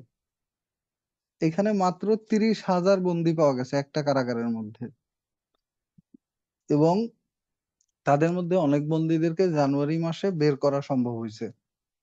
মানে ব্যাপারটা হচ্ছে খুঁজে বের করাটাই টাফ ছিল। মাটির নিচে যে ফ্লোর গুলো ছিল, ওইখানে যারা ছিল এরা কে কোথায় আছে, কোন দিকে ফ্লোর, এটা খুঁজে পাইতেই বেশ সময় লাগছে। দ্বিতীয়ত যখন তাদেরকে খুঁজে পাওয়া গেল, তখন তাদের দেখা গেল যে তাদের যেই সেলের মধ্যে আটকাইছে, জেলখানার যে কক্ষে, এই কক্ষটার প্রোটেকশন এমন যে এটা নাম্বার লক সিস্টেম, এটা বোম মেরেও উড়ানো সম্ভব না। এগুলো খোলা, ওইগুলা সিস্টেমেটিক্যালি খুলে এক এক করে তাদেরকে বের করেছে, এবং প্রায় 31,000 বন্দী পাওয়া গেছে এই সিদনায়া কারাগারে। এটা হলো সিরিয়ার মধ্যে। বিরোধী পন্থী যারা ছিল এদেরকে জাস্ট এনে এই কারাগারে ঢুকায় রাখা হতো আজীবনের মনে। একেবারে কাউকেই মেরে ফেলতো না, ওরা জাস্ট একজনকে এনে কারাগারে বন্দি করে দিত। এটা ছিল ওদের মানে ইসের ভাষা, প্রতিবাদের। তো বিরোধপূর্ণ জায়গা একটা হলো গুয়াম, একটা হলো গুয়ান্তানামো বে কারাগার, আবু গারিব কারাগার, এরপরে আরেকটা হলো সিদনায়া কারাগার। এই তিনটা কারাগারের জাস্ট কোনটা কোথায় অবস্থিত এইটুকু নাম জানলেই হবে, আর কোনোই নাই। ওকে। আর গুরুত্বপূর্ণ স্থানের মধ্যে আরেকটা স্থানের নাম হলো আপনার চীনের মধ্যে জিনজিয়াং প্রদেশ। চীনের মধ্যে নাম হলো জিনজিয়াং। এই জিনজিয়াং প্রদেশ উইঘুর মুসলিম অধ্যুষিত একটা অঞ্চল। উইঘুর মুসলিম অধ্যুষিত অঞ্চল, অর্থাৎ এইখানে অনেক বেশি মুসলমানদের বসবাস আছে। জায়গাটা কোথায়? জায়গাটা হলো চীনে। এই জায়গার নাম হলো জিনজিয়াং প্রদেশ। এইখানে উইঘুর নামে একটা মুসলিম জাতি বসবাস করে, এবং এইখানে চীন দুনিয়ার আজগুবি আজগুবি নিয়ম কানুন বানায় রাখছে। যেমন ধরেন রোজা রাখা নিষেধ, যেমন ধরেন পাঞ্জাবি পরা নিষেধ, যেমন ধরেন ওইখানে দাড়ি টুপি দুটাই নিষিদ্ধ। ওইখানে ধরেন মানুষজন ধর্মীয় কোনো কাজ করতে পারবে না, বিশেষ করে মুসলমানরা, নিষিদ্ধ। এরকম অনেক আজগুবি আজগুবি নিয়ম কানুন ওরা ওইখানে বানায় রাখছে। তাই কলম খায় না, বুঝছেন? তো নেক্সট আসেন, এরপরে যেটা আমরা লিখব জিনজিয়াং প্রদেশ, এটা আলোচনায় আছে। এর বাইরে আলোচনায় আছে আর আর আর আর আর গাজা উপত্যকা কোথায় অবস্থিত? অবস্থান হলো আপনার ফিলিস্তিনে। রাফা সীমান্ত,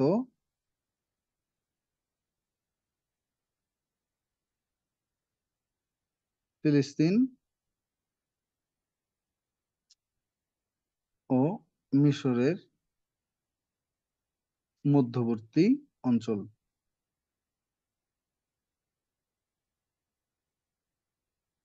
দুইটা দেশের যে বর্ডার, সেই বর্ডারের মাঝখানের জায়গাটা।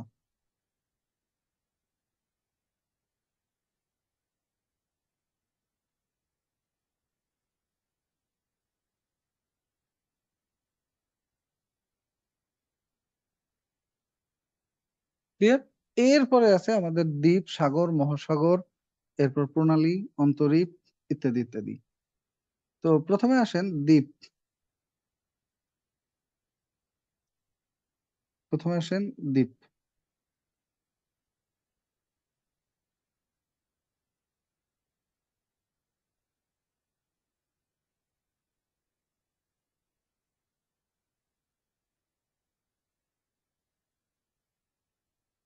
এক নম্বরে লেখেন আবু মুসা দ্বীপ। আবু মুসা দ্বীপ।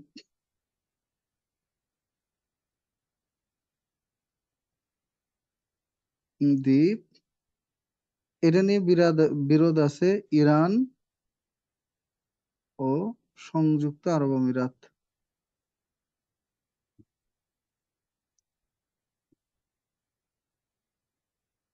তারপর হলো কুরিল দ্বীপপুঞ্জ,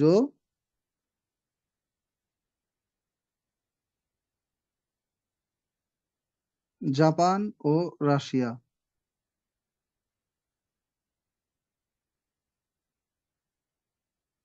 কুরিল দ্বীপপুঞ্জ, জাপান ও রাশিয়া।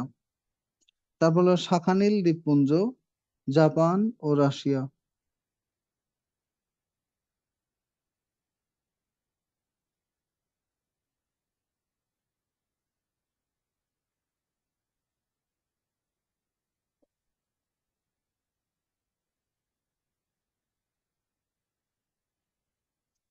এই কাদের মধ্যে বিরোধ রয়েছে সে দুইটা দেশের নাম। কাদের মধ্যে বিরোধ রয়েছে সেই দুইটা দেশের নাম। এরপর আরেকটা লিখবেন স্প্রাটলি দ্বীপপুঞ্জ, চীন ও ভিয়েতনামের মধ্যে বিরোধপূর্ণ দ্বীপপুঞ্জ। বানান হয় নাই স্প্রাটলি দ্বীপপুঞ্জ। স্প্রাটলি দ্বীপপুঞ্জ। স্প্রাটলি দ্বীপপুঞ্জের অবস্থান কোথায়? এটা হলো চীন এবং ভিয়েতনামের মধ্যকার বিরোধপূর্ণ দ্বীপ। চীন এবং ভিয়েতনামের মধ্যকার বিরোধপূর্ণ দ্বীপ।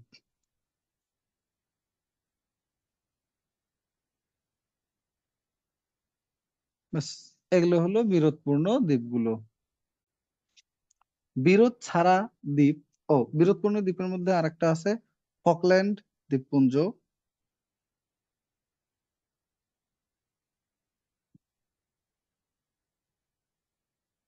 এটা নিয়ে বিরোধ আছে দুই দেশের মধ্যে, ফকল্যান্ড দ্বীপপুঞ্জ। এটা নিয়ে দুই দেশের মধ্যে বিরোধ। কাদের কাদের ফকল্যান্ড নিয়ে বিরোধ আছে? আর্জেন্টিনা এবং ব্রিটেন। আর্জেন্টিনা ও ব্রিটেন।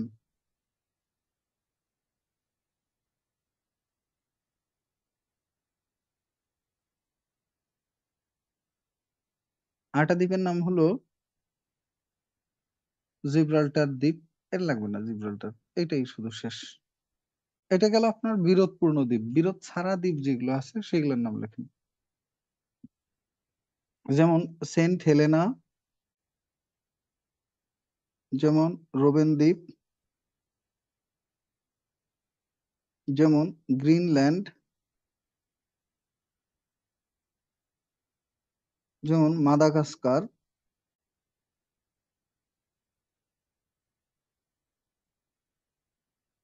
এই কয়টা দ্বীপের নাম লিখবেন।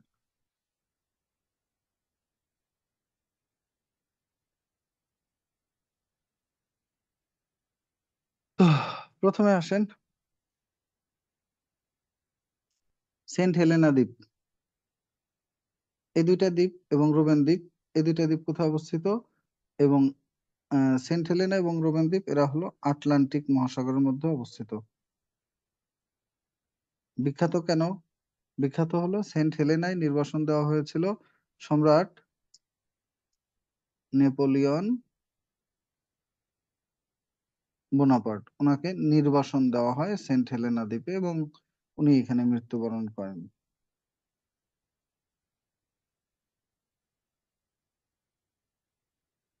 গেল রোবেন দ্বীপ। রোবেন দ্বীপ সম্পর্কে লিখবেন এইখানে নির্বাসন দেওয়া হয় কাকে? আফ্রিকার অবিসংবাদিত নেতা নেলসন ম্যান্ডেলাকে নির্বাসন দেওয়া হয়েছিল। নেলসন ম্যান্ডেলাকে নির্বাসন দেওয়া হয়। গ্রিনল্যান্ড দ্বীপ, এই দ্বীপটার অবস্থান কোথায়, মালিকানা কার, এই প্রশ্নটা পরীক্ষা আসে। অবস্থান হলো আপনার উত্তর আমেরিকা মহাদেশ, উত্তর আমেরিকা মহাদেশ। কিন্তু এই দ্বীপের মালিকানা হলো ডেনমার্কের হাতে। ডেনমার্ক হলো ইউরোপের দেশ।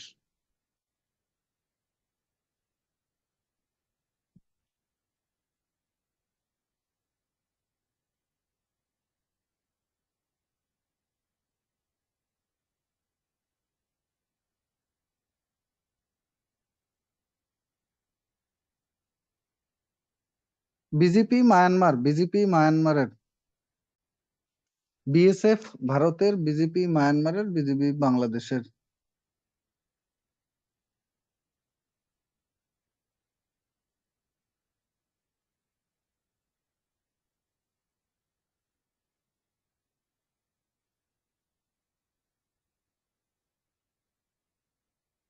ওকে, নেক্সট আসেন মাদাগাস্কার কোথায় অবস্থিত। মাদাগাস্কার হলো আফ্রিকার বৃহত্তম দ্বীপ, আফ্রিকার বৃহত্তম দ্বীপ, এটার নাম হলো মাদাগাস্কার।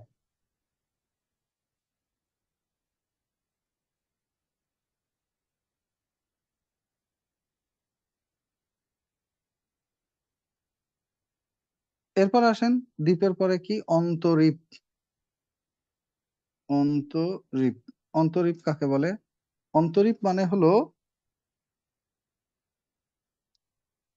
স্থলভাগের কোনো সরু অংশ যা সাগরের মধ্যে এসে শেষ হয়ে গেছে, এটাকে বলা হয় অন্তরীপ। কেপ অফ গুড হোপ বা উত্তমাশা অন্তরীপ কোথায় অবস্থিত, এটা পরীক্ষায় আসে। উত্তমাশা অন্তরীপ দক্ষিণ আফ্রিকায় অবস্থিত।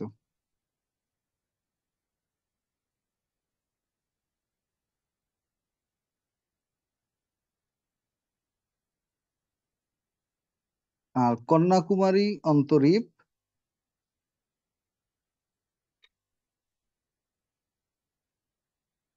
কন্যাকুমারী অন্তরীপ কোথায় অবস্থিত, উত্তর ভারতে অবস্থিত।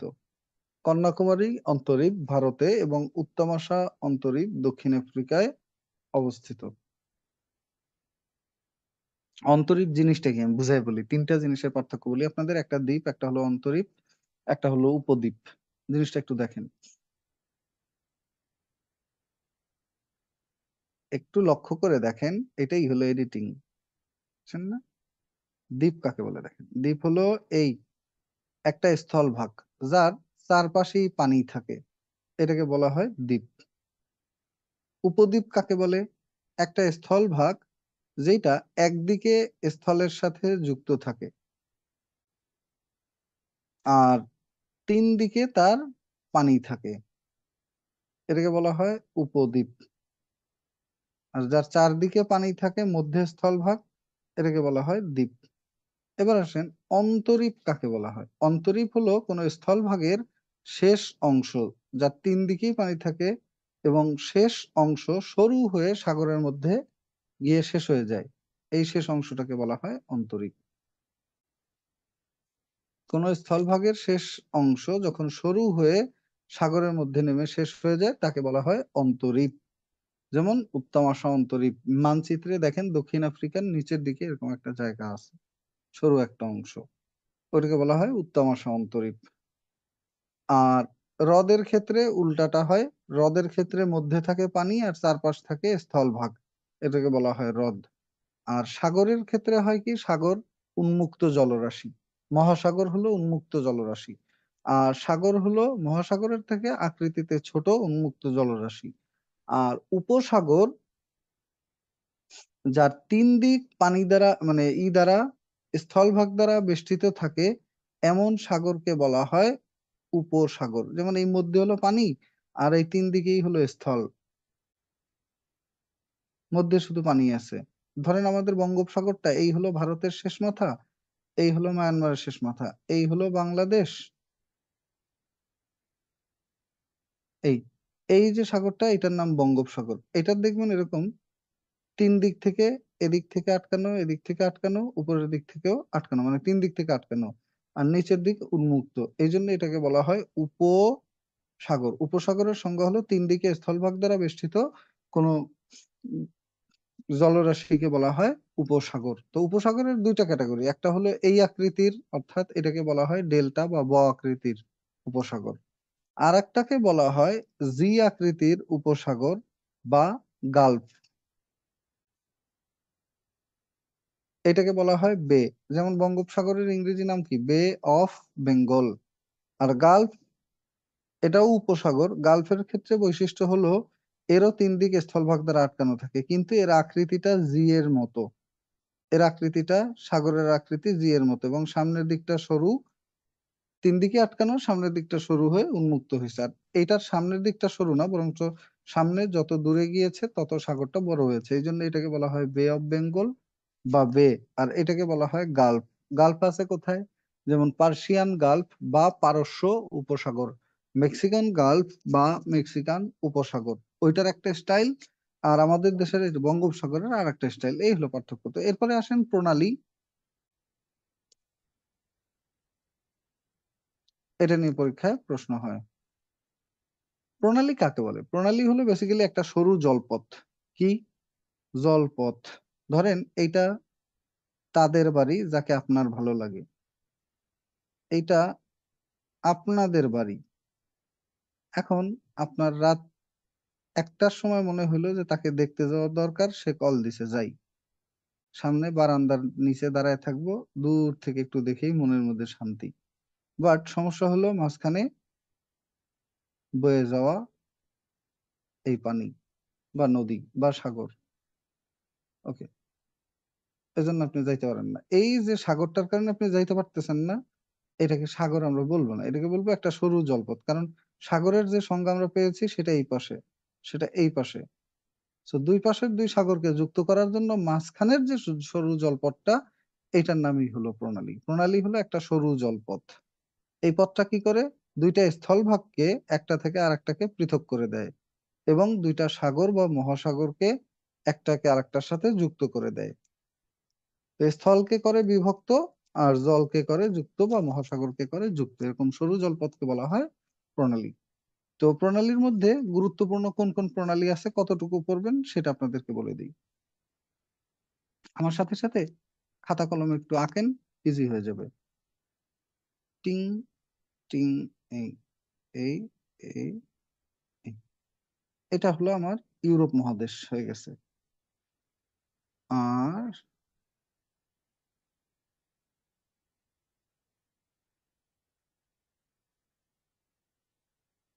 এটা হলো আমাদের আফ্রিকা মহাদেশ। এটা হলো আফ্রিকা, এটা হলো ইউরোপ।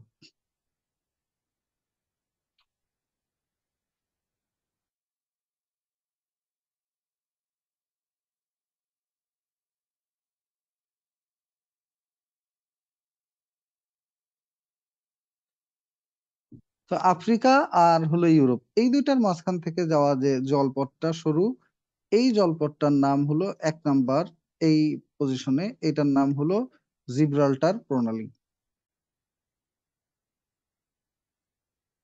জিব্রাল্টার প্রণালী পৃথক করছে ইউরোপ থেকে আফ্রিকাকে, যুক্ত করেছে কাকে? যুক্ত করেছে হলো আমাদের এই পাশে আটলান্টিক মহাসাগর, এই সাগরের পানি এসে মেশে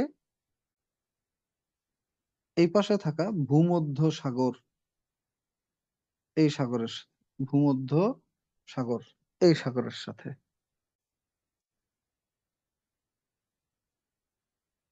নাম্বার 1 প্রণালী, এটা মনে থাকবে না? ইউরোপ এবং আফ্রিকাকে পৃথক করা জলপথ নাম হলো জিব্রাল্টার প্রণালী, যুক্ত করছে আটলান্টিক সাগর এবং ভূমধ্য সাগরকে, পৃথক করেছে ইউরোপ থেকে আফ্রিকাকে, অথবা আফ্রিকার যে শেষ দেশ এই কর্নারে, এই যে শেষ দেশটা, এবং ইউরোপের যে শেষ দেশটা, এই দুইটা দেশের নাম, ইউরোপের শেষ মাথায় আছে হলো স্পেন, আর আফ্রিকার শেষ মাথায় আছে মরক্কো। অর্থাৎ মরক্কো থেকে স্পেনকে পৃথককারী প্রণালীর নাম হলো মরক্কো। মরক্কো থেকে স্পেনকে পৃথককারী প্রণালীর নাম হলো জিব্রাল্টার প্রণালী।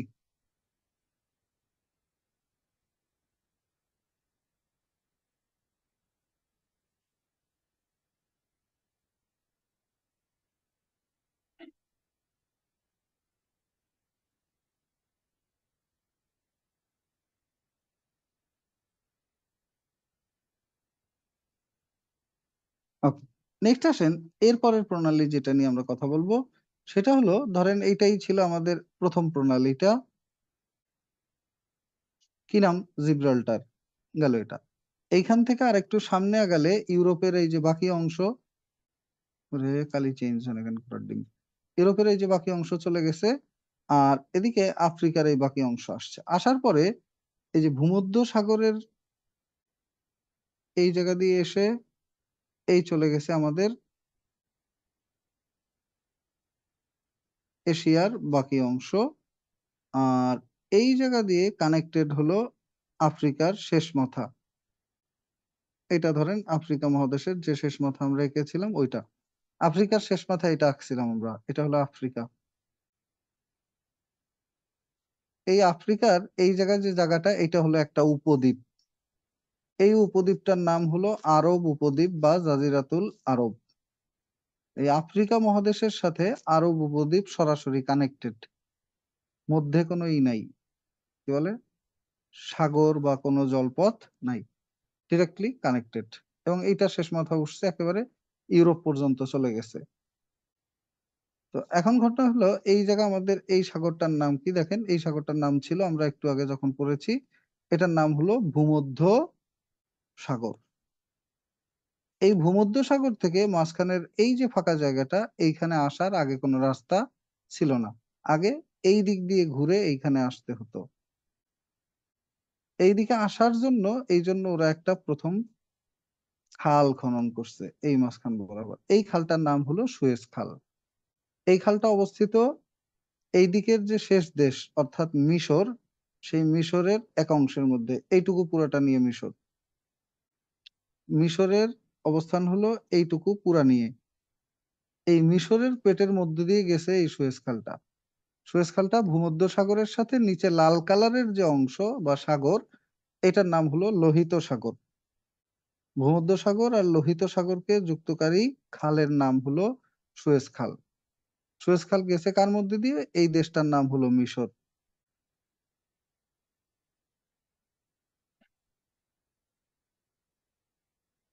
আর এই পাশে এই যে জাজিরাতুল আরব বা আরব উপদ্বীপ বলতে আমরা যে বলছিলাম যে এই জায়গাটা আরব উপদ্বীপ, এই আরব উপদ্বীপের ডান পাশে যে জায়গাটা, এটাকে বলা হয় পারস্য উপসাগর।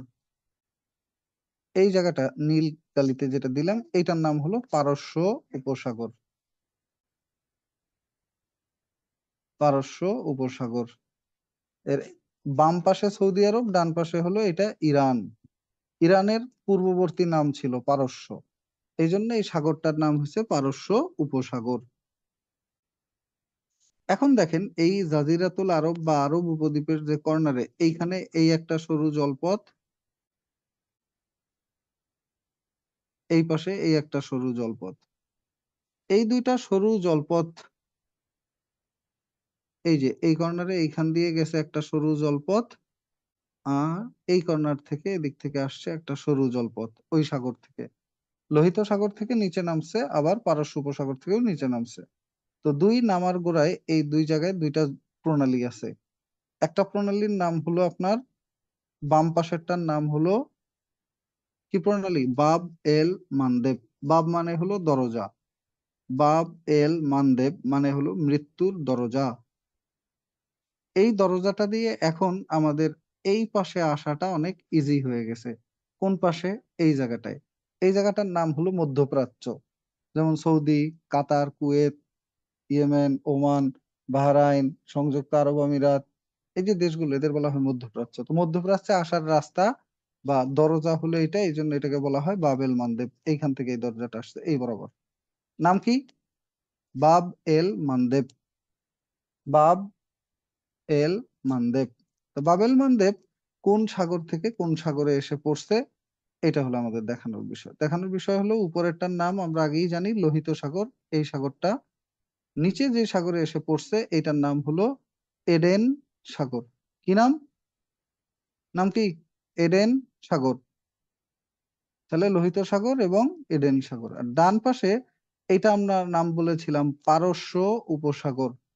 তো পারস্য উপসাগর পারস্য উপসাগর থেকে নিচে যেটা নামছে এইখানে যে প্রণালীটা আছে এই প্রণালীটার নাম হলো হরমুজ প্রণালী। তরমুজ না কিন্তু, হরমুজ। আচ্ছা, জাস্ট আপনি চিন্তা করেন যে আপনার জিহ্বার মধ্যে মানুষের লোভ আসে কই? পানি আসে না জিহ্বায় ভালো খাবার দাবার দেখলে? তা আপনার জিহ্বায় পানি আসছে এই জন্য আপনি বাসার মধ্যে আসছেন, এসে প্রথমে বাসার কি খুলছেন? দরজা। দরজা মানে কি? Bab el Mandeb. এই আপনি এদিক থেকে আসতেছেন, আসলেন। এরপরে আপনি এই যে প্রণালীটা এটার নাম হলো হুরমুজ, অর্থাৎ আপনি তরমুজ খাইলেন ধরেন। এটার উপরে পারস্য উপসাগর, নিচের সাগরটার নাম হলো ওমান সাগর। ওমান সাগর। তাহলে কোনটা এডেন আর কোনটা ওমান এটা খালি মনে রাখবেন। ডান পাশে ওমান, বাম পাশে এডেন।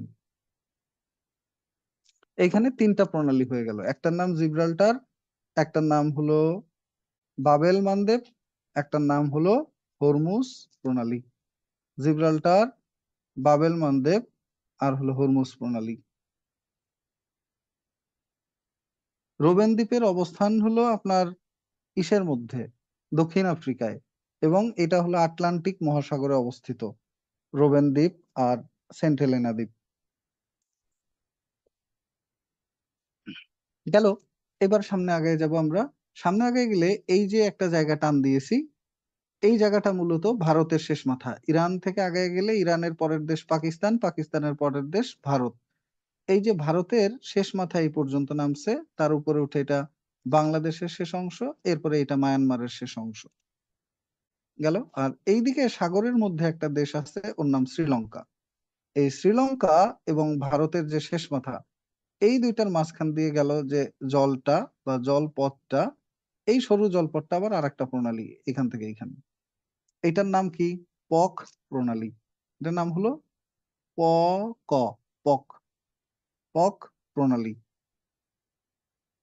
তাহলে যদি পরীক্ষা আসে এই প্রণালী কাকে যুক্ত করেছে, কাকে পৃথক করেছে, তাহলে এই প্রণালী হলো পৃথক করেছে উপরে থাকা ভারতকে নিচে থাকা শ্রীলঙ্কা থেকে, আর যুক্ত করেছে বাম পাশে থাকা আরব সাগর, যেটা ওমান সাগর আর এডেন সাগরের নিচের অংশ। উপরে গেছে না আমাদের, এক পাশে এডেন সাগর, এক পাশে ওমান সাগর, তার নিচে পুরোটা হলো আরব সাগর। এই আরব সাগর থেকে হয়ে এই পাশে আসলে যে সাগরে গিয়ে পড়বে, এই দিকের যে সাগরটা, এই সাগরটার নাম হলো ভারত মহাসাগর। এই সাগরটার নাম হলো ভারত মহাসাগর। আর এর উপরে এই বরাবর শেষ হয়েছে হলো মধ্যের যে জায়গাটা, এই যে ডেল্টা আকৃতি, ব আকৃতি, এই জায়গাটার নাম হলো বঙ্গোপসাগর বা বে অফ বেঙ্গল। বাংলাদেশ আছে কোথায়? বাংলাদেশ আছে এইখানে, এই যে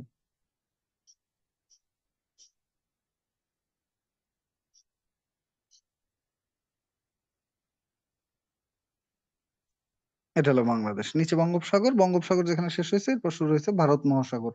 তো আরব সাগর থেকে ভারত মহাসাগরে এসে মিশেছে আমাদের এই পক প্রণালীটা, পৃথক করছে শ্রীলঙ্কা এবং ভারতকে। এন্টেনার উপরে দিয়ে গেল না, বুঝলেন? গালে হাত দিয়ে বসে রয়েছেন কেন? উপরে দিয়ে যায় এন্টেনার, না বোঝা যায়?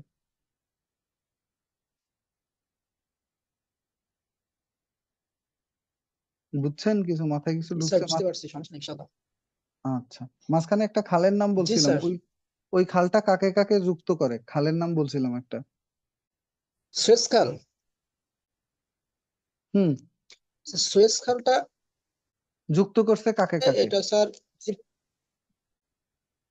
যুক্ত করছে ভূমধ্যসাগর এবং আরব উপসাগরকে যুক্ত করেছে, বা আপনার আরব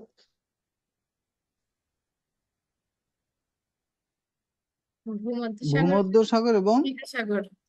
লোহিত সাগর। ভেরি গুড, এই তো। Sir Suez উপসাগরটা? সুয়েজ উপসাগর বলতে কোন সাগর আছে? সুয়েজ খাল। খাল আর প্রণালীর মধ্যে পার্থক্য হলো, লোহিত প্রণালী হলো সাগরের সুয়েজ খাল আর উপসাগর।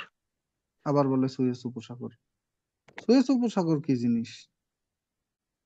স্যার লোহিত সাগরের পাশে উপসাগর কি? উপসাগর সিনাই কাকে উপদ্বীপের বলে? ওইখানে, আর মিশরের। এটার নাম তো খাল, সুয়েজ খাল, সুয়েজ উপসাগর হইবে কেন? এটা একটা হলো প্রণালী, একটা হলো খাল, একটা হলো সাগর, একটা হলো উপসাগর, একটা হলো মহাসাগর, আর একটা স্যার, হলো হ্রদ। আমি খাল আর প্রত্যেকটার পার্থক্য বলছি। খাল আর প্রণালীর মধ্যে পার্থক্য হলো প্রণালী পৃথিবী সৃষ্টির সময় থেকেই প্রাকৃতিক ভাবে তৈরি হয়েছে। এটা ওকে, প্রাকৃতিক ভাবে তৈরি। আর খাল এটা হলো মানুষ কেটে বানাইছে তার সুবিধার্থে। তো এরকম একটা খাল এইখানে তারা কাটছিল, কারণ আগে এই জায়গাটা এরকম কানেক্টেড ছিল, ইন্টার কানেক্টেড। ফলে ভূমধ্যসাগর থেকে কোনো কিছু জাহাজে করে আসতে হলে এই পুরাটা ঘুরে আসতে হতো তাদের। এটা যাদের না আসতে হয় ঘুরে, এই ঘুরে না আসার জন্য তারা মূলত মাঝখান সহজ থেকে করে ওই দেয়। খালটা কাটে। ওই হ্যাঁ, খালটা কাটলে তাদের অনেকখানি রাস্তা ঘোরা কমে যায়। এবং খালটা গেছে হলো মিশরের মধ্য দিয়ে, এবং ওইখান থেকে যত জাহাজ আসে এবং যায় সব জাহাজের ট্যাক্স পায় হলো মিশর। হ্যাঁ স্যার। আর ওইখান থেকে নামার পরে এই জায়গা থেকে ঘুরে যে যায় বাবেল মানদেব প্রণালী থেকে, এটা অত বেশি গুরুত্বপূর্ণ না। সবচেয়ে গুরুত্বপূর্ণ হলো হরমুজ প্রণালী। কারণ হরমুজের ডান পাশে হলো এই জায়গাটা আপনার ইরান। এটা পড়ার মধ্যে নেই, এমনি বলতেছি, জাস্ট এক মিনিট শুনেন। এই ডান পাশের দেশটা হলো ইরান। ইরানের পাশ থেকে এই হরমুজ প্রণালী হয়ে জাহাজ ঢুকতে হয়, আবার এইখান থেকে জাহাজ বের হয়ে আসে। কোন জাহাজগুলা? যে জাহাজগুলা তেল নেয় মধ্যপ্রাচ্য থেকে। এবং যত পৃথিবীর সবচেয়ে বেশি তেলের মজুদ প্রায় 90% এই জায়গাটায়। আর এই হরমুজ প্রণালী ছাড়া ওই তেলের মজুদ পর্যন্ত পৌঁছানো যায় না জাহাজ যোগে। জাহাজে করে তেল নিতে হলে ওই জায়গা থেকে বের হইতে হয়। এটার পারে যে দেশগুলো আছে, আমি যদি কনসিকুয়েন্টলি বলি, এটা হলো ইরান। তো ইরানের উপরের দেশ হলো এখানে ইরাক, ইরাকের নিচের দেশ এটা কুয়েত, কুয়েতের পরের দেশ হলো বাহরাইন, তারপরের দেশ কাতার, তারপরের দেশ সংযুক্ত আরব আমিরাত। ওই যে ইসে যায় না মানুষ, দুবাই যায়, দুবাই, হ্যাঁ, হ্যাঁ, ওটাই এই জায়গায়, এই সংযুক্ত আরব আমিরাত। আর এর হ্যাঁ। নিচে এই আরব উপদ্বীপটা দুইটা ভাগে বিভক্ত। নিচের অংশটায় এক পাশে, ডান পাশে হলো দেশের নাম ওমান, ওমান আর আর ইয়েমেন। বাম পাশের দেশের নাম হলো ইয়েমেন। ইয়েমেনের বন্দর নগরীর নাম এডেন, এই জন্য এই সাগরটার নাম হচ্ছে এডেন সাগর। আর এই যে বাকি যে বড় জায়গাটা বাকি রাখলাম, এই জায়গাটার নাম হলো সৌদি আরব। আর এই সব কয়টা দেশকে একত্রে বলা হয় আরব উপদ্বীপ। এরা পারস্য উপসাগরের পারে, আর ওই পাশে উপসাগরের ওপারে হলো ইরান। আর এর মধ্যে তেল নিতে ঢোকে এইখানে আছে ইরাক। এই যে প্রণালীটা থেকে ঢোকে, এই প্রণালীটার নাম হলো হরমুজ প্রণালী। শেষ। Thank you. ওকে, তারপরে আসসালামু আলাইকুম স্যার।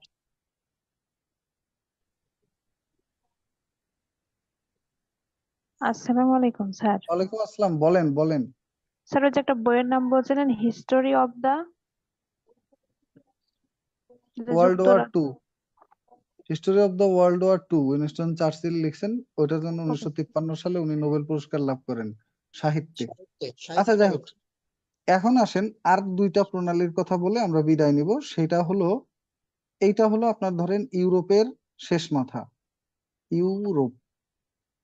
আর এইটা ধরেন আমাদের এশিয়ার শেষ মাথা। মানে এটা এদিকে এরকম আরো আছে, এটাও এদিকে এরকম আরো আছে। জাস্ট আমরা এই পর্শনটা দেখানোর চেষ্টা করতেছি। তো এই পর্শনটা, এটা হলো এশিয়ার শেষ মাথা বাম দিকে, আর এটা হলো ইউরোপের শেষ মাথা ডান দিকে। এই দুইটা মহাদেশের মধ্য দিয়ে এই একটা জলপথ, এই একটা সরু জলপথ। এই দুইটা জলপথ, এটার উপরে থাকা একটা সাগর, এটার নিচে থাকা একটা সাগর, সাগরকে যুক্ত করছে, আর এটার মধ্যে একটা সাগর আছে। অর্থাৎ তিনটা সাগরকে যুক্ত করেছে দুইটা প্রণালী এখানে। তো প্রথম প্রণালীটার নাম হলো, এই বরাবর আছে, নাম হলো বসফরাস প্রণালী। আর নিচের প্রণালীটা এই অংশে আছে, এটার নাম হলো দারদানেলিস প্রণালী। উপরে যে সাগর আছে এটার নাম হলো কৃষ্ণ সাগর। কি নাম? কৃষ্ণ সাগর। মধ্যে যে সাগরটা আছে ওর নাম মর্মর সাগর। আর নিচে যে সাগরটা আছে এর নাম হলো ইজিয়ান সাগর। ইজিয়ান সাগর, আর এটার নাম হলো মর্মর সাগর। তাহলে ঘটনা হলো আপনার কৃষ্ণ সাগর থেকে মর্মর সাগরে আসার যে প্রণালী, এটার নাম বসফরাস প্রণালী। মর্মর সাগর থেকে ইজিয়ান সাগরে আসার যে প্রণালী, এটার নাম হলো দারদানেলিস প্রণালী। তো বসফরাস পৃথক করছে কাকে? এশিয়া থেকে ইউরোপকে। দারদানেলিস পৃথক করছে কাকে? এশিয়া থেকে ইউরোপকে। বাট যুক্ত করার ক্ষেত্রে একটু ভিন্নতা আছে, দুইটার সাথেই মর্মর আছে, কিন্তু বসফরাস যুক্ত করছে মর্মরের সাথে কৃষ্ণ সাগরকে, আর দারদানেলিস যুক্ত করছে মর্মরের সাথে ইজিয়ান সাগরকে। ক্লিয়ার? আরো কঠিন করে যদি বলতে হয়, তাহলে গল্প বলি। পৃথিবীর সব কালো মানুষ ফর্সা হইতেছে, আমার মতো যারা কালো সবার স্বপ্ন একটু ফর্সা হওয়ার। আমার ছোটবেলায় খুব স্বপ্ন ছিল। তো এখন ব্যাপারটা হলো কালো মানুষ মানে কি? কৃষ্ণ। কৃষ্ণ শব্দের অর্থ হলো কালো। কালো মানুষ ফর্সা হওয়ার জন্য কি করে? ক্রিম দেয়। যে ক্রিম গুলা দেয়, এই ক্রিম গুলাতে ফসফরাস নামে একটা উপাদান দেওয়া থাকে। এই উপাদানটা মানুষের স্কিনকে পুড়ে ফেলে বা একটু ই করে ফেলে। তো পুড়ে ফেললে বা একটু ই করে ফেললে কি হয় ঘটনাটা? ঘটনাটা হয় যে সে তার স্কিনের একটা টোন চেঞ্জ হয়। আচ্ছা বাদ দেন, কিন্তু ঘটনা হলো আনফরচুনেটলি 2 নাম্বার জিনিস কেনার কারণে এই ফসফরাস ওয়ালা ক্রিম দেওয়ার পরে একটা মানুষের এখন মরে মরে অবস্থা। কি অবস্থা? মরে মরে। তো এই অবস্থার কারণে সে যেটা ফিল করতেছে, এটা যদি বাপ মাকে বলে তাহলে ধোলাই খাবে কিনা? কাকে বলা যায় নির্ভয়ে? দাদা দাদিকে, যে আমি তো এই কাজ করছি, এখন আমার এই অবস্থা, কি করবো বলেন তাড়াতাড়ি। এই যে দাদা, ওকে। দাদার কাছে বলার পরে সে বলছে যে গালে মাটি লাগায় বসে থাকো। এখন দেখা যাচ্ছে একটু ইজি লাগতেছে। এই হলো ইজিয়ান। কৃষ্ণ, বসফরাস, মর্মর, দারদানেলিস, ইজিয়ান। এখন দেখেন তো আর পড়া লাগবে? গেল। আরেকটা প্রণালীর কথা বলে দিই, এটার নাম হলো আপনার বেরিং প্রণালী। বেরিং এর এইখানে এটা হলো আপনার আমাদের যে ইউরোপের শেষ মাথা আছে না, এই শেষ মাথাটা। বাট ইউরোপ মহাদেশের যে শেষ অংশ, এটা হলো মূলত আছে রাশিয়া। এই রাশিয়াকে ভৌগোলিকভাবে এশিয়া মহাদেশের অংশ হিসেবে ধরা হয়, এবং রাশিয়াকে রাজনৈতিকভাবে ইউরোপ মহাদেশের দেশ হিসেবে ধরা হয়। ভৌগোলিকভাবে এশিয়া মহাদেশের দেশ হিসেবে ধরা হয় কাকে? রাশিয়াকে। রাশিয়ার আয়তন পুরো ইউরোপের অর্ধেক। ইউরোপ মহাদেশ যতখানি, তার অর্ধেকটা হলো রাশিয়া একা আয়তনের দিক দিয়ে। আর এই মহাদেশটা শেষ হওয়ার পরে এই পাশে যেই মানে এইটা মহাদেশটা শুরু হয়েছে, এই মহাদেশটা হলো আপনার উত্তর আমেরিকা মহাদেশ। তাহলে এই উত্তর আমেরিকা এবং রাশিয়া বা এশিয়া মহাদেশ, এখানে নাম হবে এশিয়া।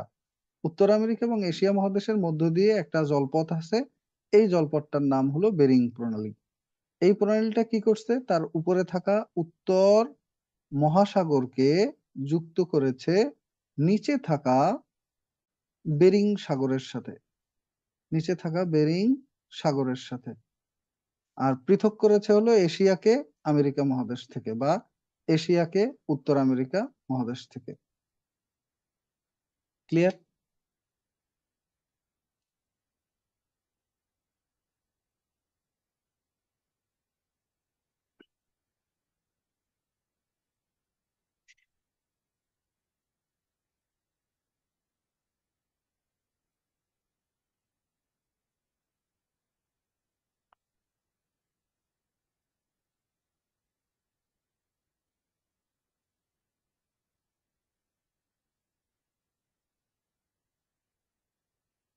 তাহলে এই জায়গাটা কোনটা চিনছেন তো?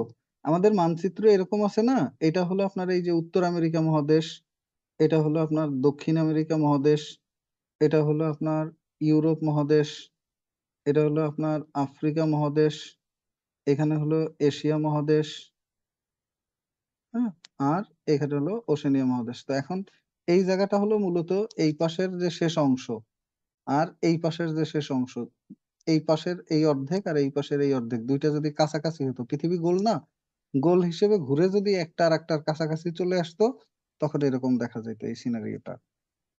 এই দুইটার মাঝখান থেকে যাওয়া একটা সরু জলপথ, এটার নাম হলো প্রণালীটার বেরিং প্রণালী। বেরিং প্রণালী।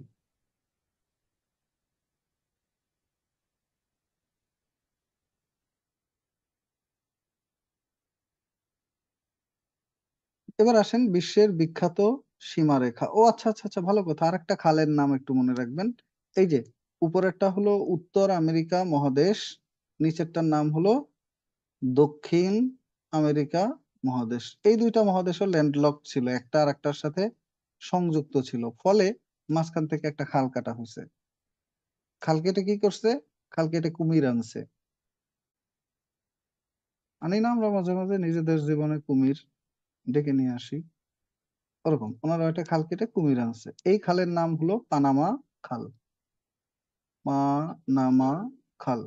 পানামা খালটা কি করছে? এটার দুই পাশে থাকা দুইটা মহাসাগরকে, একটা মহাসাগরকে আরেকটার সাথে যুক্ত করে ফেলছে। এই পাশের মহাসাগর হলো আপনার প্রশান্ত মহাসাগর, আর এই পাশের খাল হলো মানে মহাসাগর হলো আটলান্টিক মহাসাগর। তাহলে আটলান্টিক আর প্রশান্ত মহাসাগরকে যুক্তকারী খালের নাম পানামা খাল। পৃথক করছে উত্তর আমেরিকাকে দক্ষিণ আমেরিকা থেকে।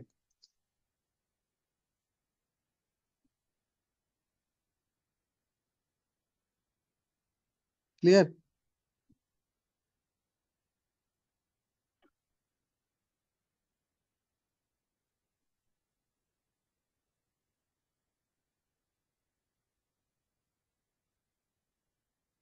ওকে, নেক্সট আসেন। এটা গেল খাল বিল প্রণালী টণালী যা গেছে গেছে। আর যেটা নিয়ে আমরা বলবো সেটা হলো গুরুত্বপূর্ণ সীমারেখা। তাহলে আজকের মতো বিদায়, বাকি অংশটুকু আপনারা বাসায় পড়বেন। আরো যা যা আছে ওগুলো পড়ার জিনিস আপনারা পড়ে ফেলবেন। তো সীমারেখার মধ্যে কি পড়বেন দেখেন। 1 নম্বরে সীমারেখা পড়বেন হলো Durand line. Durand line, Radcliffe line, Radcliffe line. আর লাইন পড়বেন হলো আপনার Durand line, Radcliffe line, Sonora line, Sonora line. আর পড়বেন হলো ব্লু লাইন, ব্লু লাইন। আর পড়বেন হলো line of control, line of control. আরেকটা পড়বেন line of actual control, line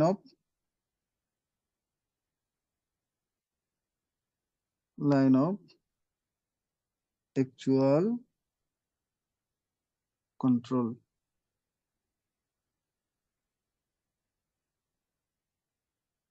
আরেকটা হলো আপনার গ্রিন লাইন, গ্রিন লাইন। যদি লাইন থেকে প্রশ্ন আসে তাহলে মোটামুটি এই কয়টাই। আর লাইন নাম ছাড়া ডিগ্রি দেওয়া সীমারেখা যেগুলো, একটা হলো 49 ডিগ্রি অক্ষরেখা, বুঝছেন? আর একটা হলো 38 ডিগ্রি অক্ষরেখা। তো নিচ দিয়ে আমি উল্টা করে লিখে যাচ্ছি। 38 ডিগ্রি অক্ষরেখা এটা হলো উত্তর কোরিয়া ও দক্ষিণ কোরিয়ার মধ্যবর্তী সীমারেখা। উত্তর কোরিয়া ও দক্ষিণ কোরিয়ার মধ্যবর্তী সীমারেখা। 49 ডিগ্রি অক্ষরেখা যুক্তরাষ্ট্র ও কানাডার মধ্যবর্তী সীমারেখা। গ্রিন লাইন ইসরায়েল ও সিরিয়ার মধ্যবর্তী সীমারেখা। এখানে আছে গোলান মালভূমি। Line of actual control Bharat এবং চীনের মধ্যকার সীমারেখা। লাইন অফ কন্ট্রোল ভারত ও পাকিস্তানের মধ্যবর্তী সীমারেখা। ব্লু লাইন ইসরায়েল ও লেবাননের মধ্যবর্তী সীমারেখা। ইসরায়েল ও লেবাননের মধ্যবর্তী সীমারেখা। সনোরা লাইন যুক্তরাষ্ট্র ও মেক্সিকোর মধ্যবর্তী সীমারেখা।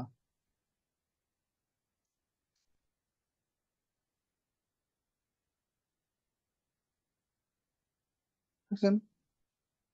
নেক্সট আসেন, রেডক্লিফ লাইন, এটা হলো ভারত, পাকিস্তান এবং বাংলাদেশের মধ্যবর্তী সীমারেখা। এটা 3 দেশের মধ্যবর্তী সীমারেখা। কারণ এই লাইন অনুযায়ী যখন ভারতকে ভেঙে করে দিয়ে গেছিল 2টা দেশ, নাম ছিল কি? ভারত পাকিস্তান। তো পরে ওই পাকিস্তানই তো আরেকটা দেশে পরিণত হয়, যেটার নাম হয় বাংলাদেশ। ফলে এখানে দেশের নাম হবে 3টা, ভারত, পাকিস্তান, বাংলাদেশ। দেশের নাম হবে 3টা, ভারত, পাকিস্তান, বাংলাদেশ। ওকে, ক্লিয়ার? আর ডুরাল্ড লাইন, পাকিস্তান এবং আফগানিস্তানের মধ্যবর্তী সীমারেখা।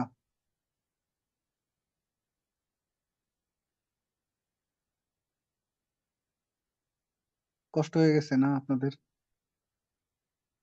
2 ঘন্টা মনে হয় বেশিও হয়ে গেছে। আরে বেচারাদের কত কষ্ট। তো ঠিক আছে, আমি আর তাহলে সময় নিলাম না। আরো যে পড়াগুলো আছে বাকি, বিশ্বের দ্রুততম, গভীরতম, উচ্চতম, দীর্ঘতম, এরকম চার্ট আছে আপনাদের ইসের পেছনে, ওইগুলো আপনারা জাস্ট ধরে সবগুলোই পড়ে ফেলবেন। ওকে, ওইটুকু আপনাদের হোমওয়ার্ক, এটুকু আপনারা বাসায় করবেন এবং অবশ্যই অবশ্যই যতগুলো আপনাদের এমসিকিউ আছে সবগুলো নিজেরা পড়বেন বাসায়। আজকের মতো তাহলে এখানেই বিদায় নেই, আর কোনো কথা